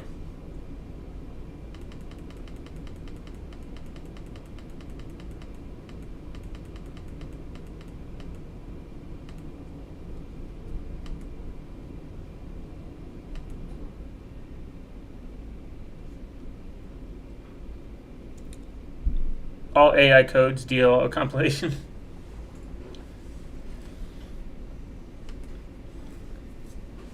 How would you use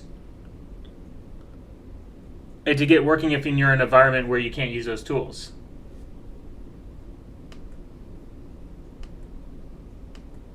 Ooh, that's what it is.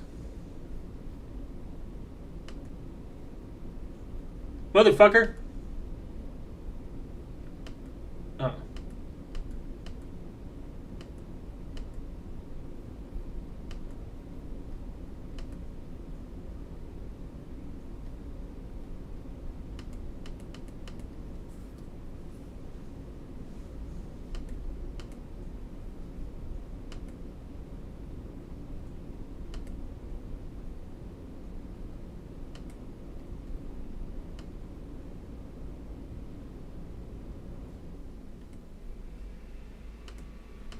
Oh, that's why. Oopsies.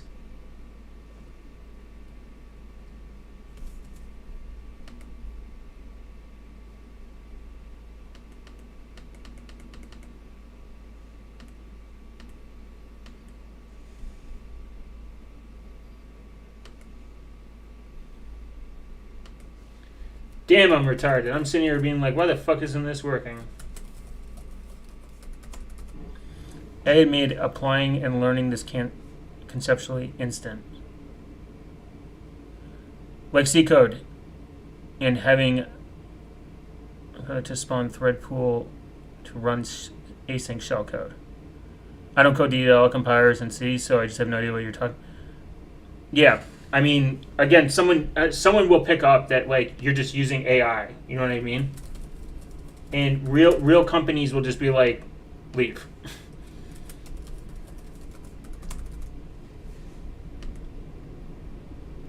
I think there's a place for the tool. I'm not saying like it's like a developer that actually knows how to develop, that's using it to speed up production. Sure. I absolutely see that being a thing. But to say you're going to land a job just because you know how to run some prompts is... And again, there's more edge cases in the real world that AI can't fit, like can't do. Like there's that person who made something in C. They're on Twitter or something. Everyone was dunking on them because they're like, "Oh, I made my own something in C with just AI code," and they went through it, and it's filled with bugs and a lot of sloppy. It's sloppy. It's like very sloppy. I think people should just learn how to code. I think once you learn how to code, then you use the like assisted tools to become better. It's like riding a bike and then putting on training wheels later and being like, why did I fall all that time? Like, why did I fall so much? It's like putting a condom on after you fuck a hooker. I guess would be the way to put it. I think there, like I said, I'm not dunking on AI. I think if you actually don't learn AI at some point, you are going to be pushed behind, and you will become less desirable. But I don't think that's something that people should just learn right off rip. Training wheels are garbage for bikes, to be honest. No, they're good. I used them. I learned how to bike. I'm not saying you have to fucking be on them forever, but it gets you an understanding of balance. Learning to code is a must, but I'm very serious about AI's capabilities to code malware. Is what it'll teach you more than a certificate? What do you mean? How would it teach you more than a person who's showing you how malware? That doesn't even make sense. Where does AI get its information from? Like, it gets it from public information of people that actually understand this. Like like learning assembly is how you. If you wanted to get to learn malware, you would 110% learn how to do like assembly or C.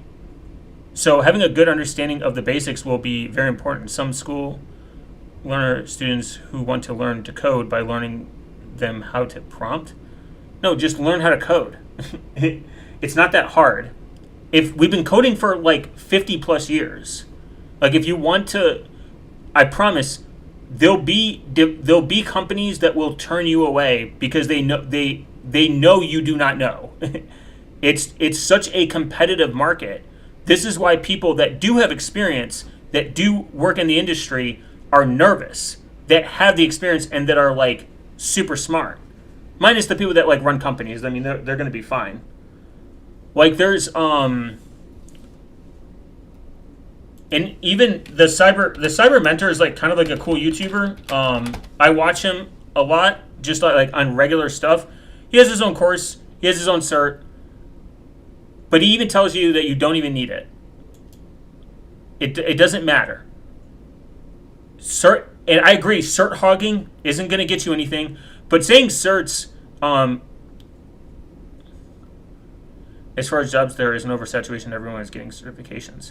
Then AI is not going to solve that. That would make it completely unsolvable. AI is going to make it worse and even more saturated.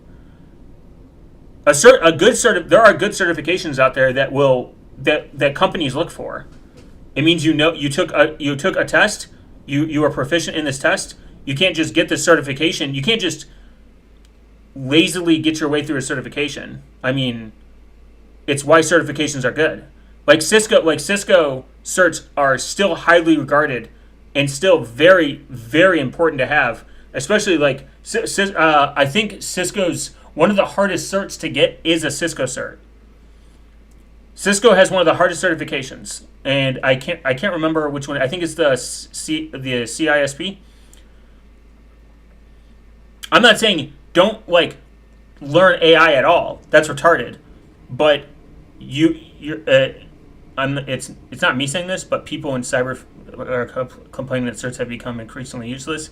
They've been saying this for hundreds of years. Not literally.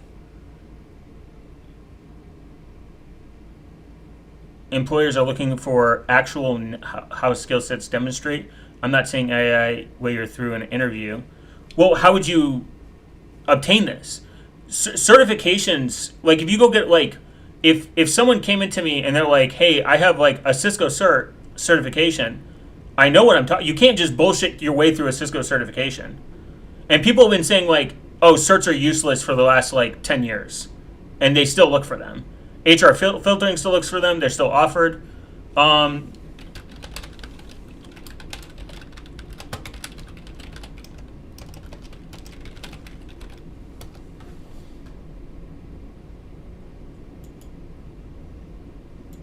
He has tons of free content. You don't have to get certifications.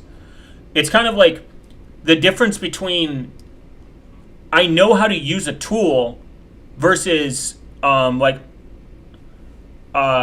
there's something called there are enterprise tools you can get your hands on that if you know how to use them in an actual cybersecurity environment, like an actual tech company, they're going to be more impressed with that than a certification, of course.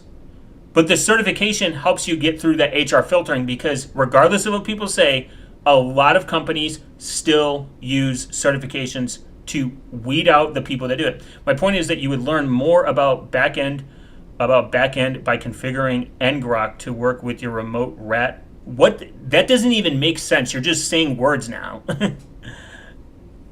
You rather than learning a concept conceptually for exam, and you have either never taken an exam where they do have conceptual things that you have to do. That's what I'm saying. Either you've never taken an exam or you're just making shit up because that doesn't make any sense. You're not going to go on an interview and be like, guys, I configured ngrok. They're going to be like, what's ngrok? I know what a rat is. I'm saying you're literally just word salad. It's just a word salad. It doesn't mean anything. You go to an interview and they're like, guys, I ngroked my way to a remote. No one's gonna care. They're gonna tell you to leave, like a normal person. Remcom is a commercial rat. It doesn't matter if it's a commercial rat. It doesn't no one cares. If I think actually one of the most important tools to learn is knowing how to do reporting, knowing how to write. If you can't write a report, it doesn't matter. This is common. This is what I'm saying. Like people just speak out of their ass. This is like common spaghetti code is if it were English for real. Like this is like if someone came to me and they're like, I know how to do a remote. I know how to do a rat, guys, but I don't know how to write a report. I would tell them to leave. Like that's like, I think the vast majority of doing like anything in cybersecurity in general is knowing how to write reports. I thought you were referring to it being a word slot because you didn't know what words I was using. No, I'm just saying I'm literally saying you just said a word salad. It means nothing. I know what words you're using. I'm aware of it. I think that it literally means nothing. In actual real environments, like, not that it matters. If you don't know what ngrok is, nor remotes, you are... What? That's retarded. Where would you use ngrok? In any scenario, where do you use ngrok? What is ngrok and where do you use it? I know what ngrok is, but what is so important about knowing ngrok? Actually, learning Active Directory is a million times more important to know. And knowing how to set up Active Directory is far more important. You're saying equals remote. Oh no, a rat singing in the wild. Wow, big whoop. Who cares? Oh no. What's APTs? I mean, anyone can just memorize this shit. That's what I'm saying. Nobody cares. No one cares about these really obscure tools that people just use in the fucking wild. I promise. It's like it's just silly. DNS pipeline via ngrok used with rats like remote. Oh no! And no one's gonna care. You're just memorizing what people can do. Big whoop. Guys, I know how to use Nmap. I'm just saying that it is not, no one cares. It's not a skill that anyone cares about. Normal companies don't care about these things. That's my point. Actual people that work in the actual industry do care about certs. That's why they still exist. If certs didn't exist and there wasn't money being made in it and it didn't matter, people wouldn't be taking them. That's why they matter. It means you understand fundamentals. not some fucking, not just a very niche thing that you're just pulling out of your ass. That's my point. That's the thing. Actual advice is knowing how to do reports, knowing how to do pen test. Most people don't even pen test in the beginning. Let me even rephrase that. You can get 100%. You can get a million certs under your belt, and yeah, no one's going to take you serious because they'll think you're just a cert hog. I think cert hogs are real. I think cert hogs are damaging to it, but I do think if you can't pass a cert, you don't understand what you're doing. 100%. I think there is a fundamental there's a good valid point of understanding a cert. Knowing how to explain DNS to a person like they're retarded. Cybersecurity equals defense agent current. No, it doesn't. Cybersecurity is just a blanket umbrella term. Defense against current threats, not has obsolete cert knowledge. Cybersecurity doesn't mean anything. It's learn how to make reports. Continue, please. Yeah, you have to know when you're doing like actual contracts and scopes. So like the Cyber Mentor kind of explains it very easy. David Bommel's pretty good. I mean, they're all good in a sense. Is knowing how to make reports, knowing how to explain to somebody that is a CEO and has no technical knowledge, and break it down to them like, hey, you have a really vulnerable system in the back end that is very exploitable. And this is how I did it. This is what they care about. They don't give a shit what your current knowledge of a rat is. They're gonna be like, I don't fucking care. Why did I lose $6 million shutting my systems down to have you pen test me? And why am I paying you? That's like how actual people exist in the real world. You're gonna be talking to like a lot of non-technical people. That you're gonna spend more time explaining to non-technical people how this stuff works. And again, a lot of common exploits in enterprise systems, especially like mom and pop shops, mid-level companies, they're not putting their money. You are making my point. No, I'm not. I'm not making any point for you. You're just saying cybersecurity, defense, blah, blah, blah. Cybersecurity is a fake word. In reality, it's an umbrella term. You could do anything. People just use the word cybersecurity and they're like, that's it.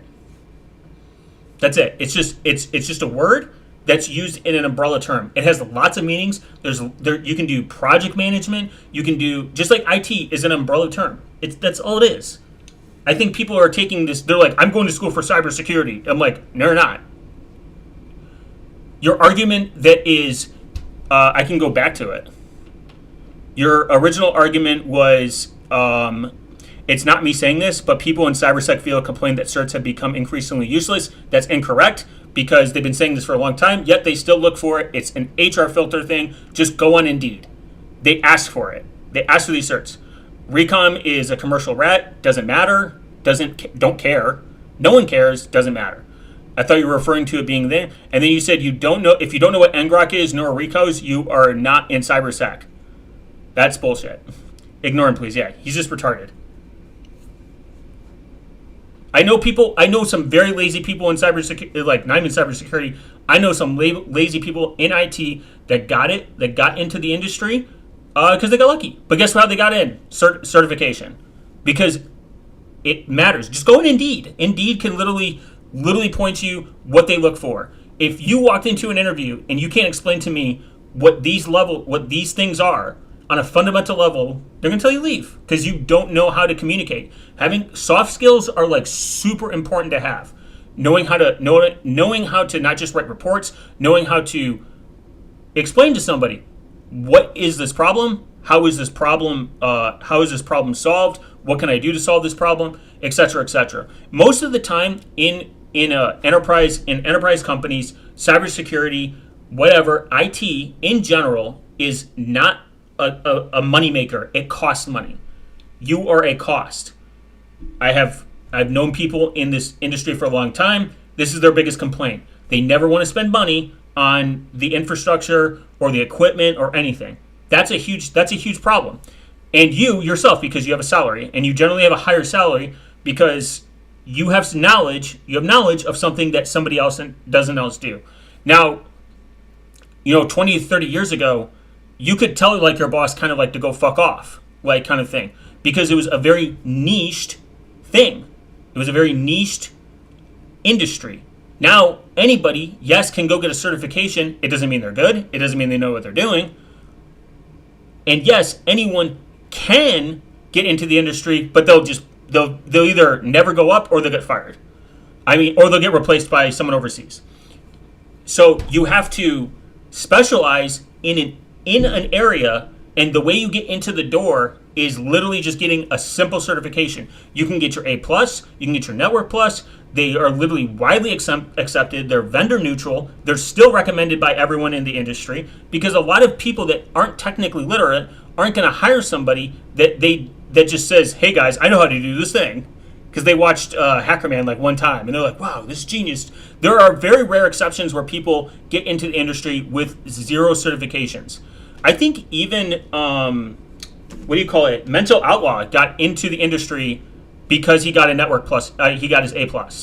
I know tons of people that get their A+, and they get in, and they learn. That's where they learn, and then the hands-on learning comes in, and then people that are actually in the industry are passing it down and being like proactively teaching you. Like, you're going to learn more at the job than you are going to learn online and sitting in a room and AI coding and jerking off random words into the internet. But in reality, you got to start somewhere, and you got to be able to take the really shitty jobs in the beginning, and you got to be willing to take at some level. Like, I don't understand this. I need to learn this, and then I need to teach it. So there's a really good mental learning. What's the word? Teaching method. I think it's called the Frederick Douglass or something. Yeah, it's called Frederick Douglass theory, or I believe, I can't remember but it's not important. Essentially, while you're learning something, you are going to teach somebody while you're learning it. So you're going to take a very complex topic that you are actively understanding, and then you are going to explain it to somebody who doesn't know anything about it. And when you do these things, it takes that information and allows you to conceptualize it and explain it to somebody else. And if they can understand it because you explained it as you were learning, it means you have a good grasp of understanding what that concept is. Like you still got to know how to like do subnetting. Are you going to run into subnet calculators exist today, so it's not super imperative, but like understanding ACL rules. Every environment that you're in, you're going to have to touch each part until you specialize. And once you specialize, then those parts are given off to somebody else. Some people want to sit at like help desks for the rest of their life. They love help desks. They love people. They love customer service. If you're good with people and you like customer service, you can do help desk for the rest of your life. The cap is kind of like $50K. Depending on your state, that might be fine. But like documentation, knowing how to write, that's a good way to put it. Like knowing how to document. Getting your foot in the door is the most important part. And I think that there is a lot of bogus certs out there, but there are definitely certifications that are super well respected, super high. It means you can take things and you can explain it at a conceptual level, and you know how to achieve it. People just hate on certifications because they're bad at taking tests, and it's fine. I'm not good at taking tests. But I learned how to be good at I got better at taking tests as I got older. And that's how sometimes I learn. I learn by teaching something that I'm learning all the time. The same in the automotive industry. If you cannot explain a technical problem to a normie, that is a huge problem. Imagine walking out to someone and their alternator blows, and you can't explain. You're like, oh, I don't know, we're just replacing it. They're not going to trust you because they think you're just selling them something. And I'm not saying you have to understand the inner workings of an alternator, which most people in the automotive industry probably do because they have a curiosity and they get curious and they're like, oh, how does an alternator work? Or how does ball joints work? Or why does this chassis work like this? Or, you know what I mean? I mean, you could break it down to anything, but once you learn how the inner components of these things work, you then become more proficient explaining it at a like someone that's 5. Like, what is DNS? The easiest way to explain DNS is a phone book system. So the world is filled. Everyone kind of knows what an IP address is now, but an IP address is kind of like a location of where a website sits, and the DNS is the phone book. It's like, hey, I want to go to 192.168.15.143, but that'd be hard to remember, right? Right. Combobulator 101 for real. So instead of me remembering all these silly numbers, we have something called DNS, and this DNS is like the domain name system. And instead of me going to 192.168.14.15, I go to facebook.com, and they're like, oh, that makes sense. And they're like, they might not understand the deeper 7-layer. Like, here's another perfect example: the OSI model. I still remember how it kind of like goes.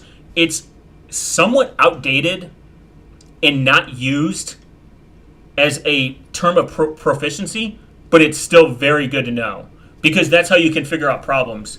A really good free. This is my favorite person.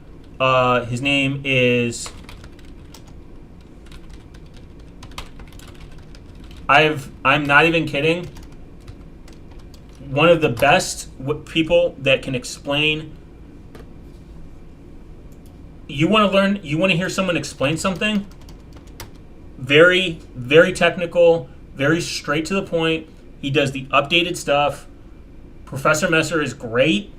He has great content. He's really good at explaining stuff, really complex systems, like ticketing systems. No one's going to talk to you about this. It doesn't matter if you're in cybersecurity. It doesn't matter if you're in, here's like a perfect example. It doesn't matter if you're in networking or anything. You will touch a ticketing system at some point, and they're very, very interesting because they're based on levels.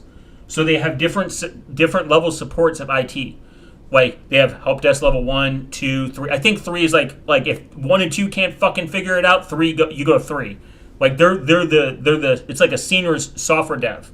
So like stuff like this, when you want to get into this industry, even understanding asset management. If you're in a sysadmin, even if you're in cybersecurity, you have to know all your inventory, who owns the inventory. There's something called it's huge software. A lot of companies use it. It's called Snipe It.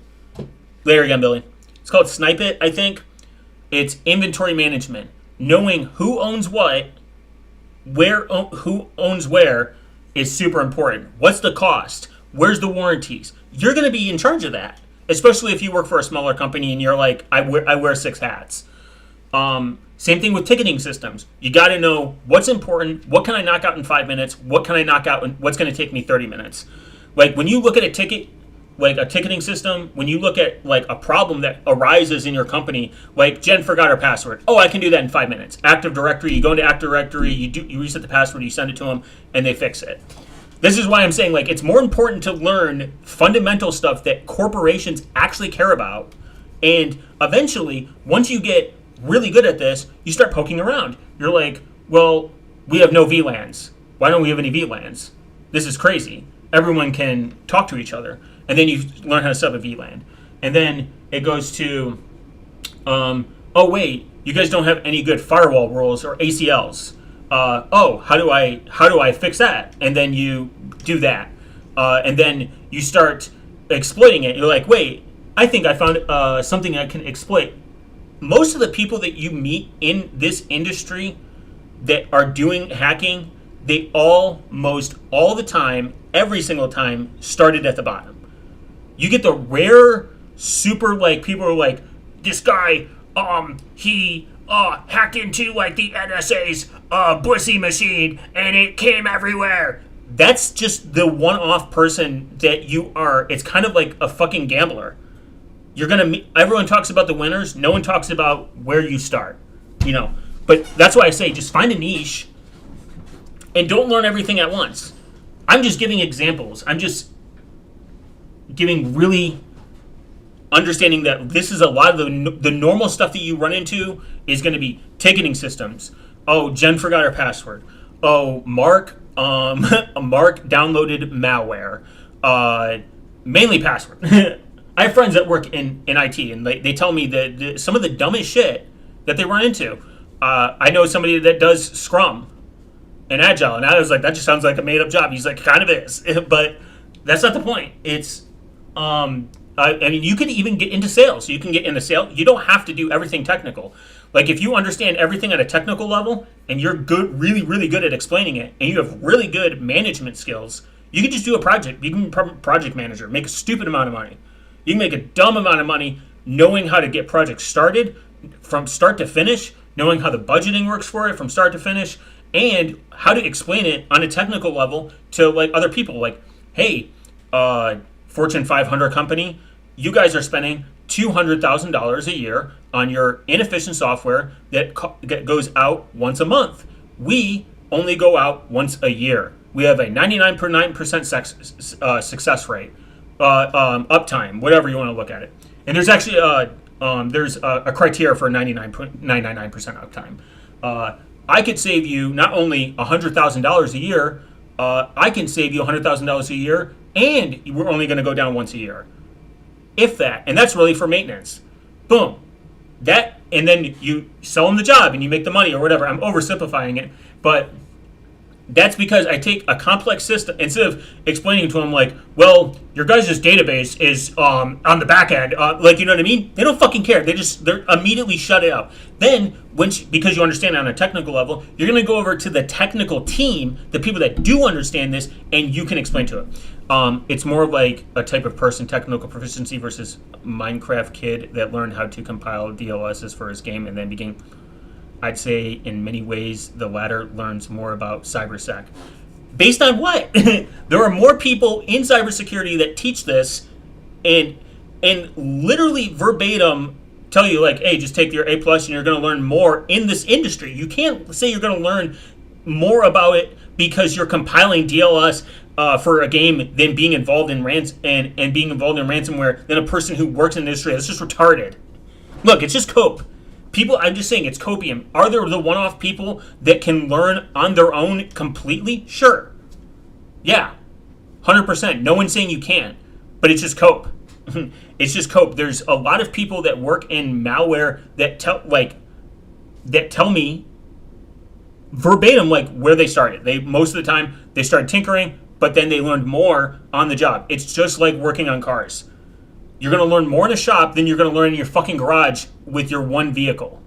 Thank you for your patience and your time. I need to go now. Thanks for sharing it. Yeah, check out Professor Messer. Great information. And if you really want to start somewhere, verbatim, A+. If you live in the United States. I don't know where you live. It's not important. Don't listen to people that say they learn this shit when they're. And first off, you're doing that. If you're doing any of that illegally, then you're not really doing it. You're just doing stuff illegally. If you're exploiting malware on people illegally, then you're just committing crimes. That's all you're saying is you're just committing crimes, and it's fine. If you want to commit crimes, that's your choice. But if you want to actually learn, Europe. I think A+ is in Europe. I'm not entirely sure. Oh, okay. I'm pretty sure A+ it's global. There's another. Before you go, there's someone called Dyson. No, it's Dion.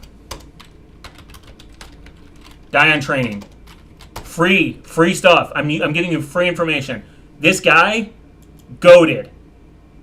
Absolutely goated information. I love Dion. I loved it so much I paid for it.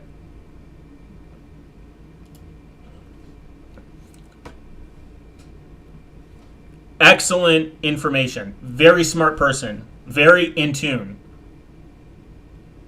Like, autonomy of a cyber attack, IT certifications. He even goes over, I just brought TryHack. Yeah, TryHackMe's great. It teaches you too. It's hands-on. But I promise you, a lot of Fortune 500 companies, a lot of big companies, they do care about certifications. If they didn't, they wouldn't exist. Yes. He teaches you about the A+. Dion's great.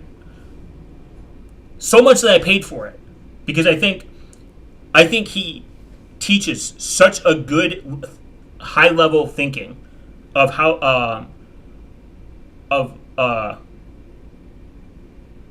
a high level thinking of like, and he explains it to you if you don't understand it. TryHackMe is great. I'm never gonna diss on it. I think it's worth the money because it's a lot of hands-on experience. But Diane is great. Diane is super good. Yeah. You are never going to learn more than from being inside the industry. It's just not possible. Even the best hackers in the world, they get in the industry and they learn more. That's just the reality of it. There's complex things that you're going to run into that you can't just learn jerking off in Minecraft with your friends. I think there are people that proactively learn. Don't get me wrong, proactively learn outside of work, outside of school. I do too. But if I'm in the industry, of course they're going to always have how to break in with no experience. Welcome everybody to another edition of the Tech Walk. I have bookmarked all the channels. Yeah, no problem, man. I appreciate you. But anyone, before you go, last thing.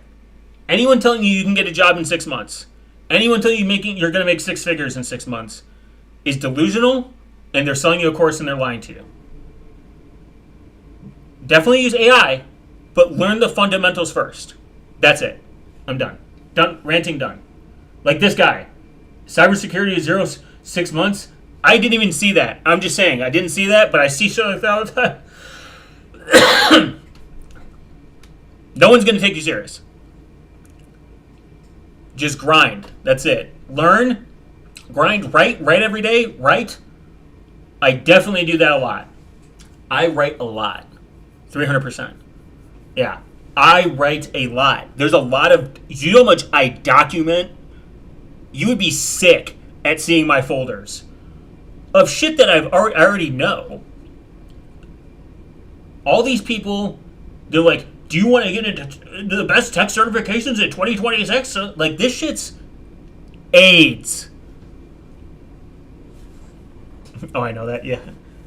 But a lot of people get sucked. These people are literal AIDS. And I've seen some really large people that saying the OSCP is not worth it. And if I'm taking this list, every fucking prick who thinks he can work on cars knows everything 1 year is like, yeah, 100%. I took auto in high school a lot because it was just an easy elective. And I still have to know how to read manuals. I still have to. I mean, cars are complicated. I'm going to assume this like thumbnail's clickbait, but the A+ is not an F tier. It's a good cert. It's a good cert if you literally know nothing. Look, if they're offering a course, they're not making enough at their day job. That's all I'm saying. Print money. Stop overthinking from idea to $2 million. Yeah, okay, whatever. But you have all this time to make a YouTube video.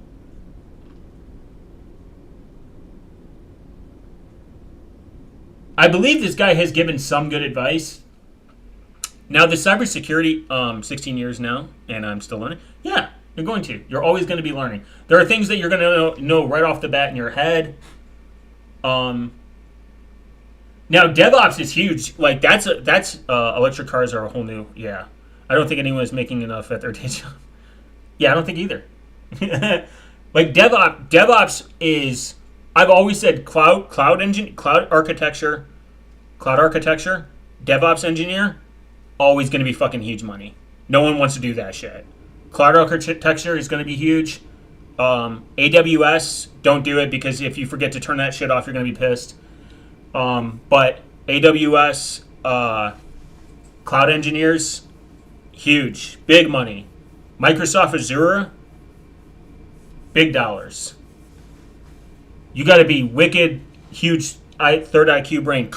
If you want to learn anything, Linux first, Kubernetes next. Learn Kubernetes. Kubernetes is used everywhere. Literally every environment. Everywhere uses Kubernetes.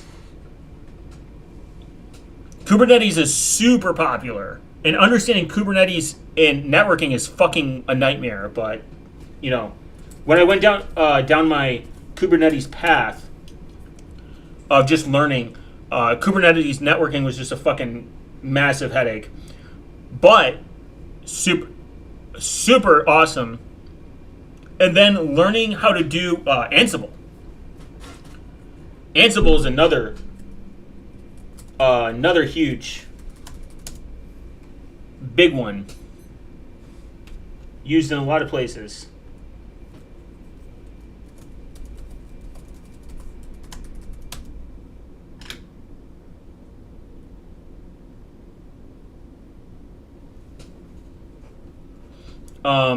That's why I say Red Hat, man. Like Red Hat, Fedora, all great things. Even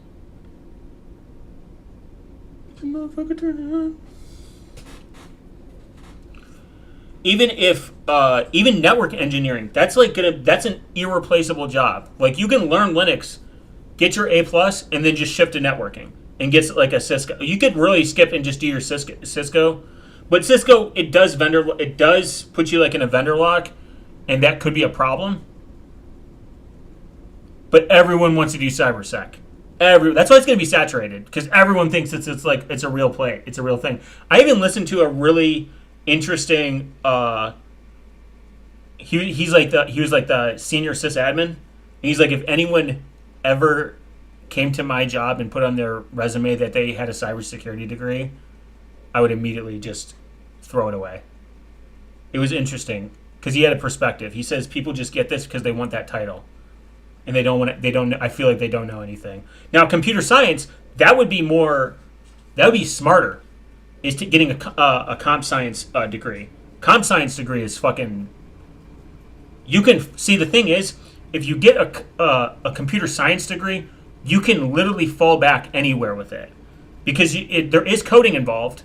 So you could, if you don't want to be a developer, you can go into a related field.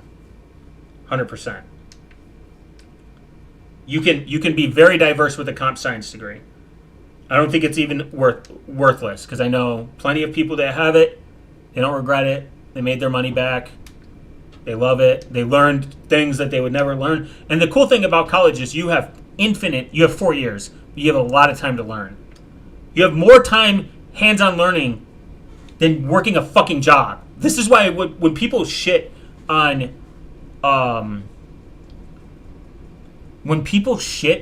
college, I'm like, why? You have 4 years of learning. It's amazing. It's an amazing thing.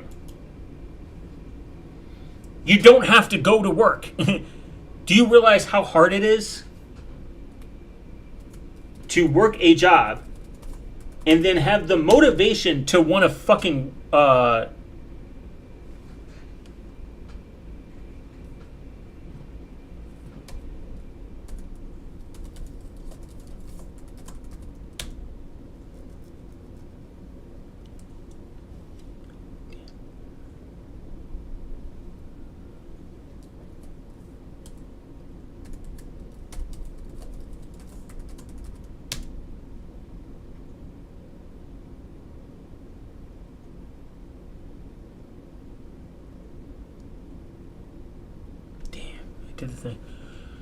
did the thing again.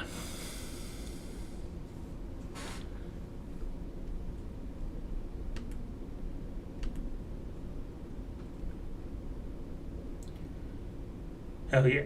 No Debian. Maybe I should remove Debian from my cubes install.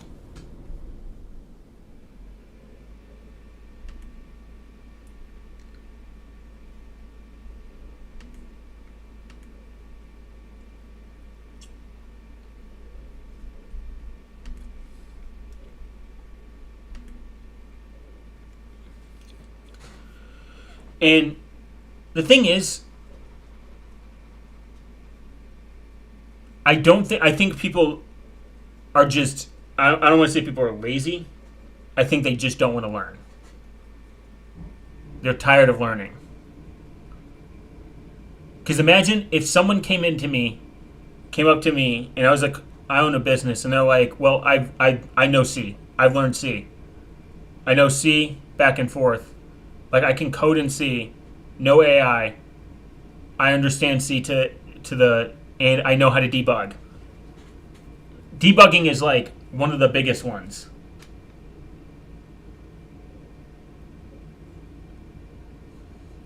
Debugging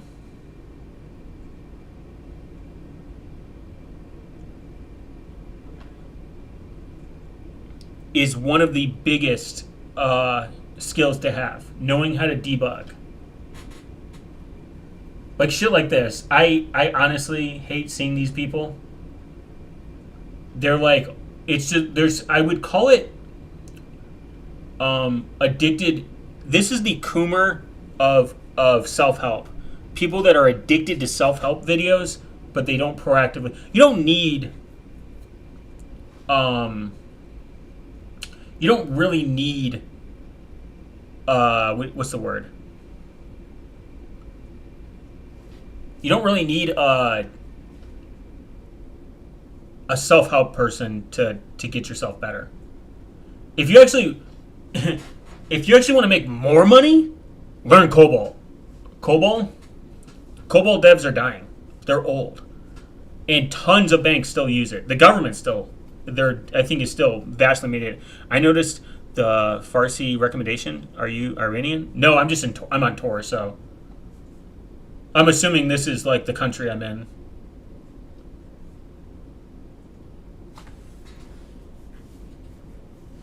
Oh my god, this guy. This guy's a CIA. This is like the biggest. I don't work for the CIA anymore, but I work for the CIA. What an industry plant.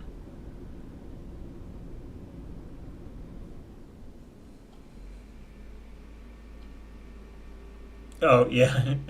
I do a lot of stuff on tour because it's just more easy. Yo, PC Security Channel, my favorite content. Brain Rot Man. Like, I think it's good to like watch something and be like, I have a good understanding from this. I'm gonna go dive deeper. But then people get very addicted to just self-help content. I hate people like this.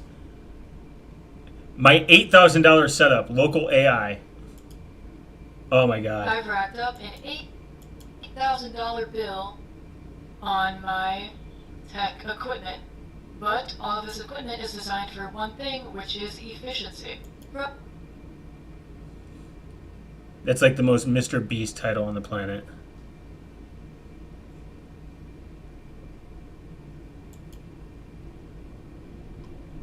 It's very, I'm not even gonna watch it. It's very gay. Like, learning, like, this stuff is good. Like, learning how to do SQL injection. That's cool to learn. Wow, look at these nice server racks. I must not have a lot. These people must have money. So let's go take a look at the home lab. This is a mechanical room. I'm glad data centers are being put into people's houses now, guys. This is peak.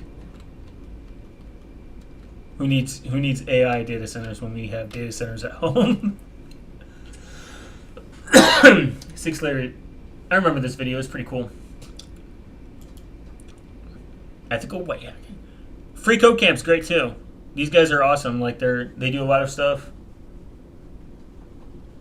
Just knowing how to install MySQL. I think someone even said that we don't understand file systems. Yeah, it was like Lauren Wired. She's like, kids don't understand file systems. Oh, I love these. Please don't copyright strike me, Jenny.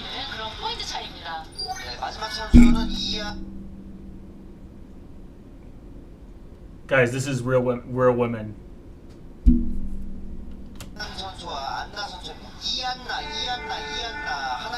Imagine the someone breaking your house and they just pull this out. Let's go. Let's go.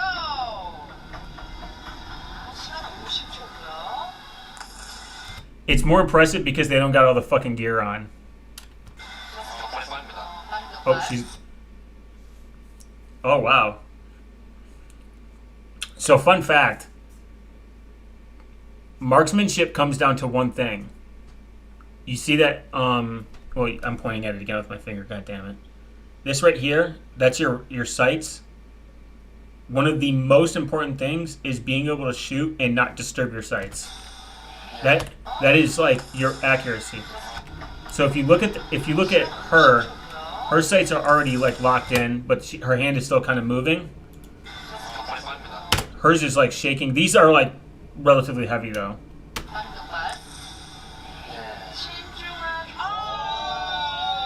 Who's closer though?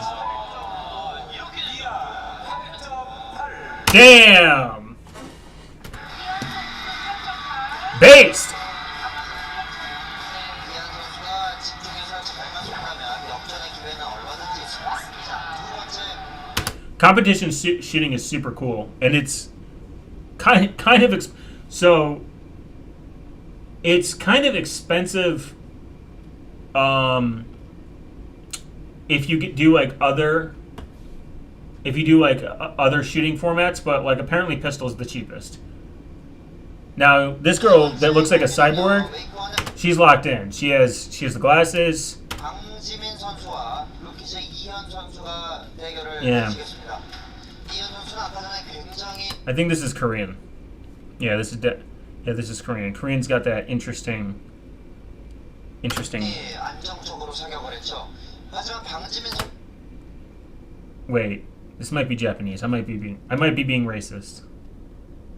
Is this Korean? I'm pretty sure. Somebody tell me if this is Korean or not. I'm pretty sure. It's kind of funny that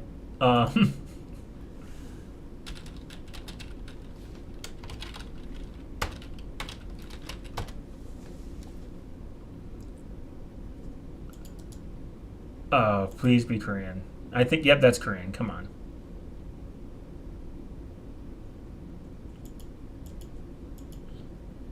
Korean detected. Hell yeah. See, I'm smart. Not racist. 선수 또한 사격 솜씨가 대단했습니다. I'm probably going to get a fucking copyright strike. I can feel it. Look, guys, I'm being transformative. I'm saying things. 네, 맞습니다. 자세가 정말 좋습니다. 이현. Damn! This girl is doing no scope. I think this girl won. 10. Oh, nice. 강지민 10점. 네, 맞습니다. 네. Based.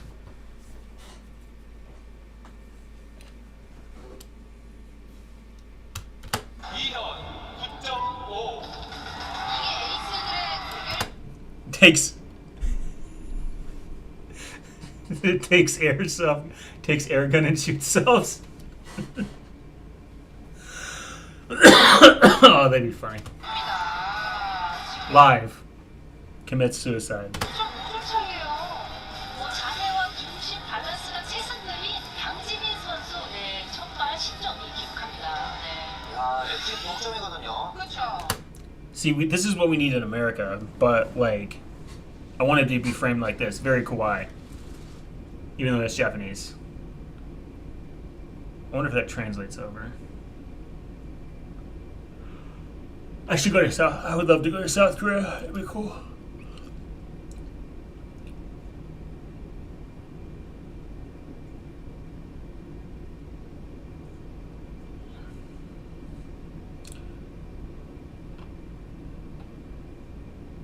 Now I'm getting all this. The perfect feed, guys. Nothing but South Koreans.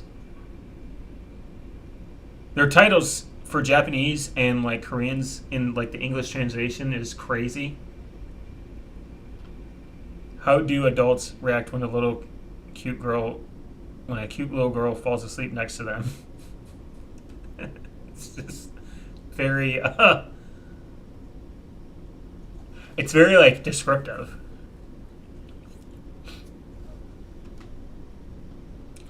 Active Directory! Must know!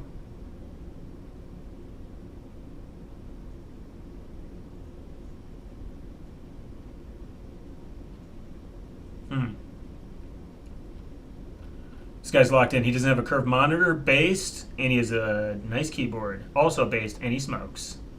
Not based. Not for optimal lung capacity.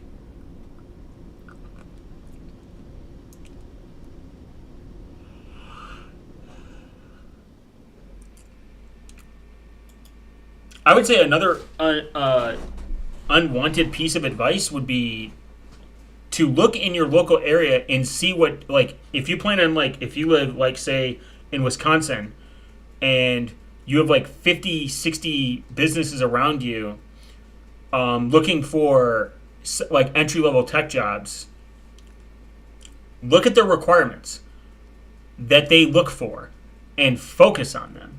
I think that's, like, the best thing you can do.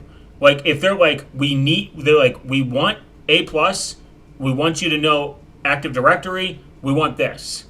Boom, boom, boom. Set up Active Directory at home for free, get your A+, send them email, send them a resume, get a GitHub account. Even getting a GitHub account and having a public GitHub account of, like, stuff, projects that you worked on, software that you've worked on, stuff that you've done, documentation. Documentation's actually one of the most important things to do. If you discover a bug in, like, say, like, in your system, and you're like, oh, let me fix that, and you don't document it, how the fuck are you going to know how to fix it again? That's why I'm saying, like, documentation, writing reports, no, like, you're essentially a fucking writer, but virtually. Like, you're a writer for nerds. It's the most important skill to have. Knowing how to document stuff so other people can read it. You can even do community posts like, guys, did you try turning it off on it again?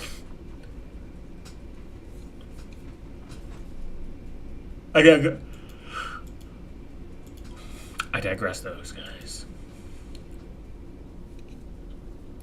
I digress. I'm too locked in.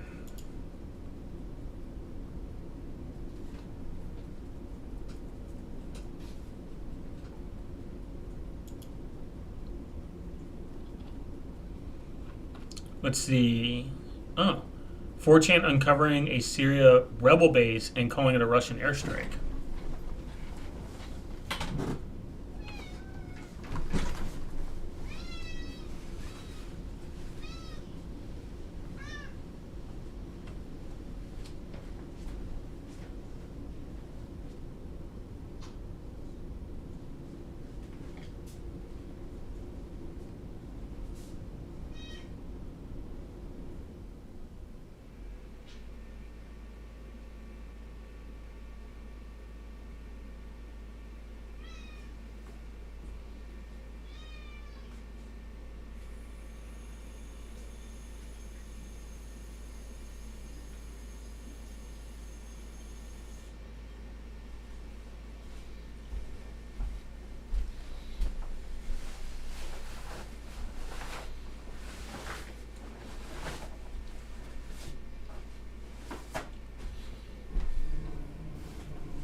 All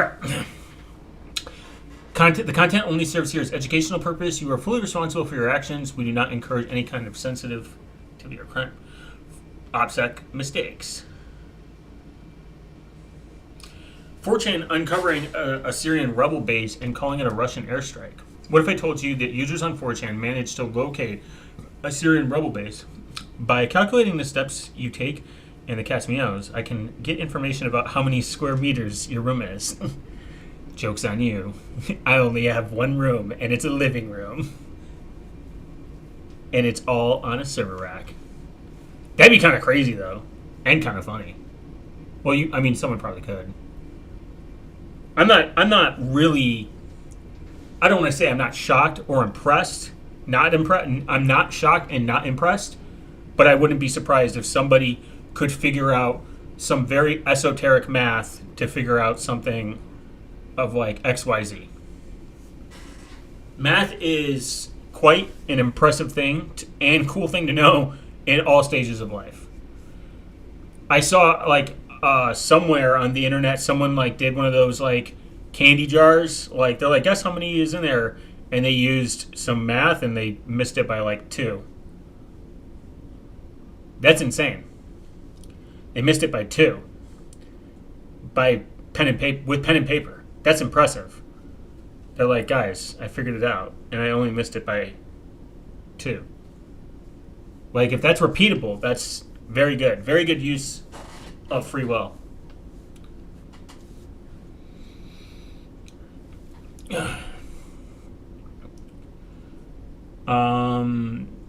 This is not a... ultimately led to the Russian airstrike that destroyed it. This is exactly what happened in 2016. This is not a movie plot.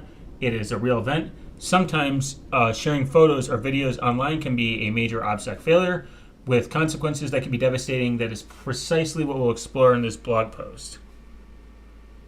We know what 4chan is. We know what OSIN is. Well, I assume that most people on the internet know what 4chan is. Maybe besides super sexy women that don't exist. Now that we have seen what 4chan is and what OSIN is involves, let's examine how the combination of the two led to a location in Syria rebel base. In 2016, 4chan users shared a YouTube video showing a training exercise conducted at the rebel base in Syria and asked the community to locate it. Many users took up the challenge and investigated began. The first element identified by the researchers was a set of power lines visible in the background. By an estimate of the size of the structure, they were also able to get a sense of scale and distance, which provided an internal framework for narrowing down the location. That's fucking crazy.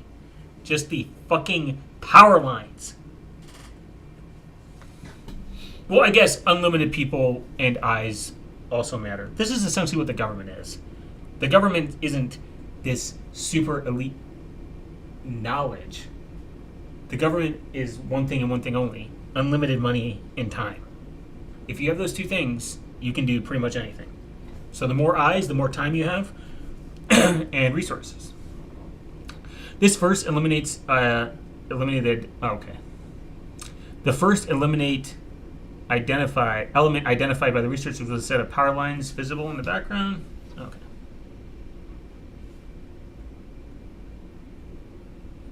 After examining other structures visible in the new video, comparing their shape and relative distance by using Google Earth, they eventually identified a location that could only correspond to the rebel base. 5 beams. 5 lines. This is how they were able to pinpoint the rebel base at 35 degrees latitude, 25 by 53 longitude, by 9 northeast. Okay. By carefully analyzing just a few structures and power lines in the background, they managed to determine the exact GPS coordinates and coordinate that turned out to be entirely accurate. The fall. Once the rebel base had been located, one of the 4chan users shared the information with someone on Twitter using the name Ivan Sidorkin, who was reportedly connected to Russia's Ministry of Defense. It is impossible to know the true identity of this individual, as the account used the name of a Russian World War II hero and was later deleted. However, it became evident that he was genuinely linked to the Russian military, as forces conducted an airstrike on the exact GPS coordinates just a few hours later. That's fucking crazy. Now that you understand how powerful OSIN is, and that's another skill to even learn, like a really good OSIN, just online open source intelligence is super valuable. Knowing how to spot things and patterns can help you not just in your personal privacy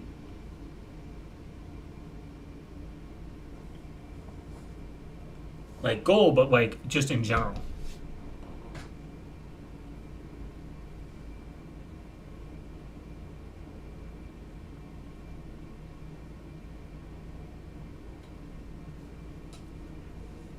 Avoid any natural light. Use only monochrome background. Oh, interesting. I didn't even think about it. Remove all text or images that appear in the background.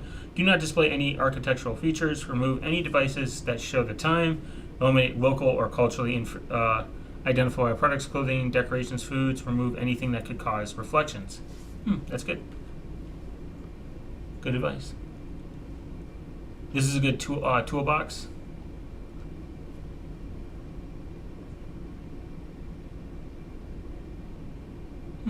And that's it.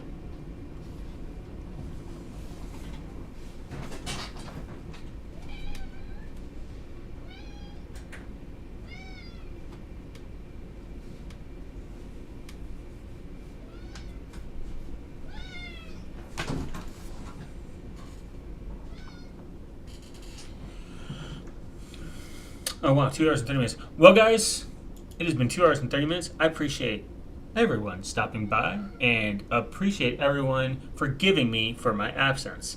I did things, I saw things, and I'm tired. So, I will see you guys in the next video. Don't forget to comment below your favorite type of rainforest plant. If you don't, 500 years of bad luck.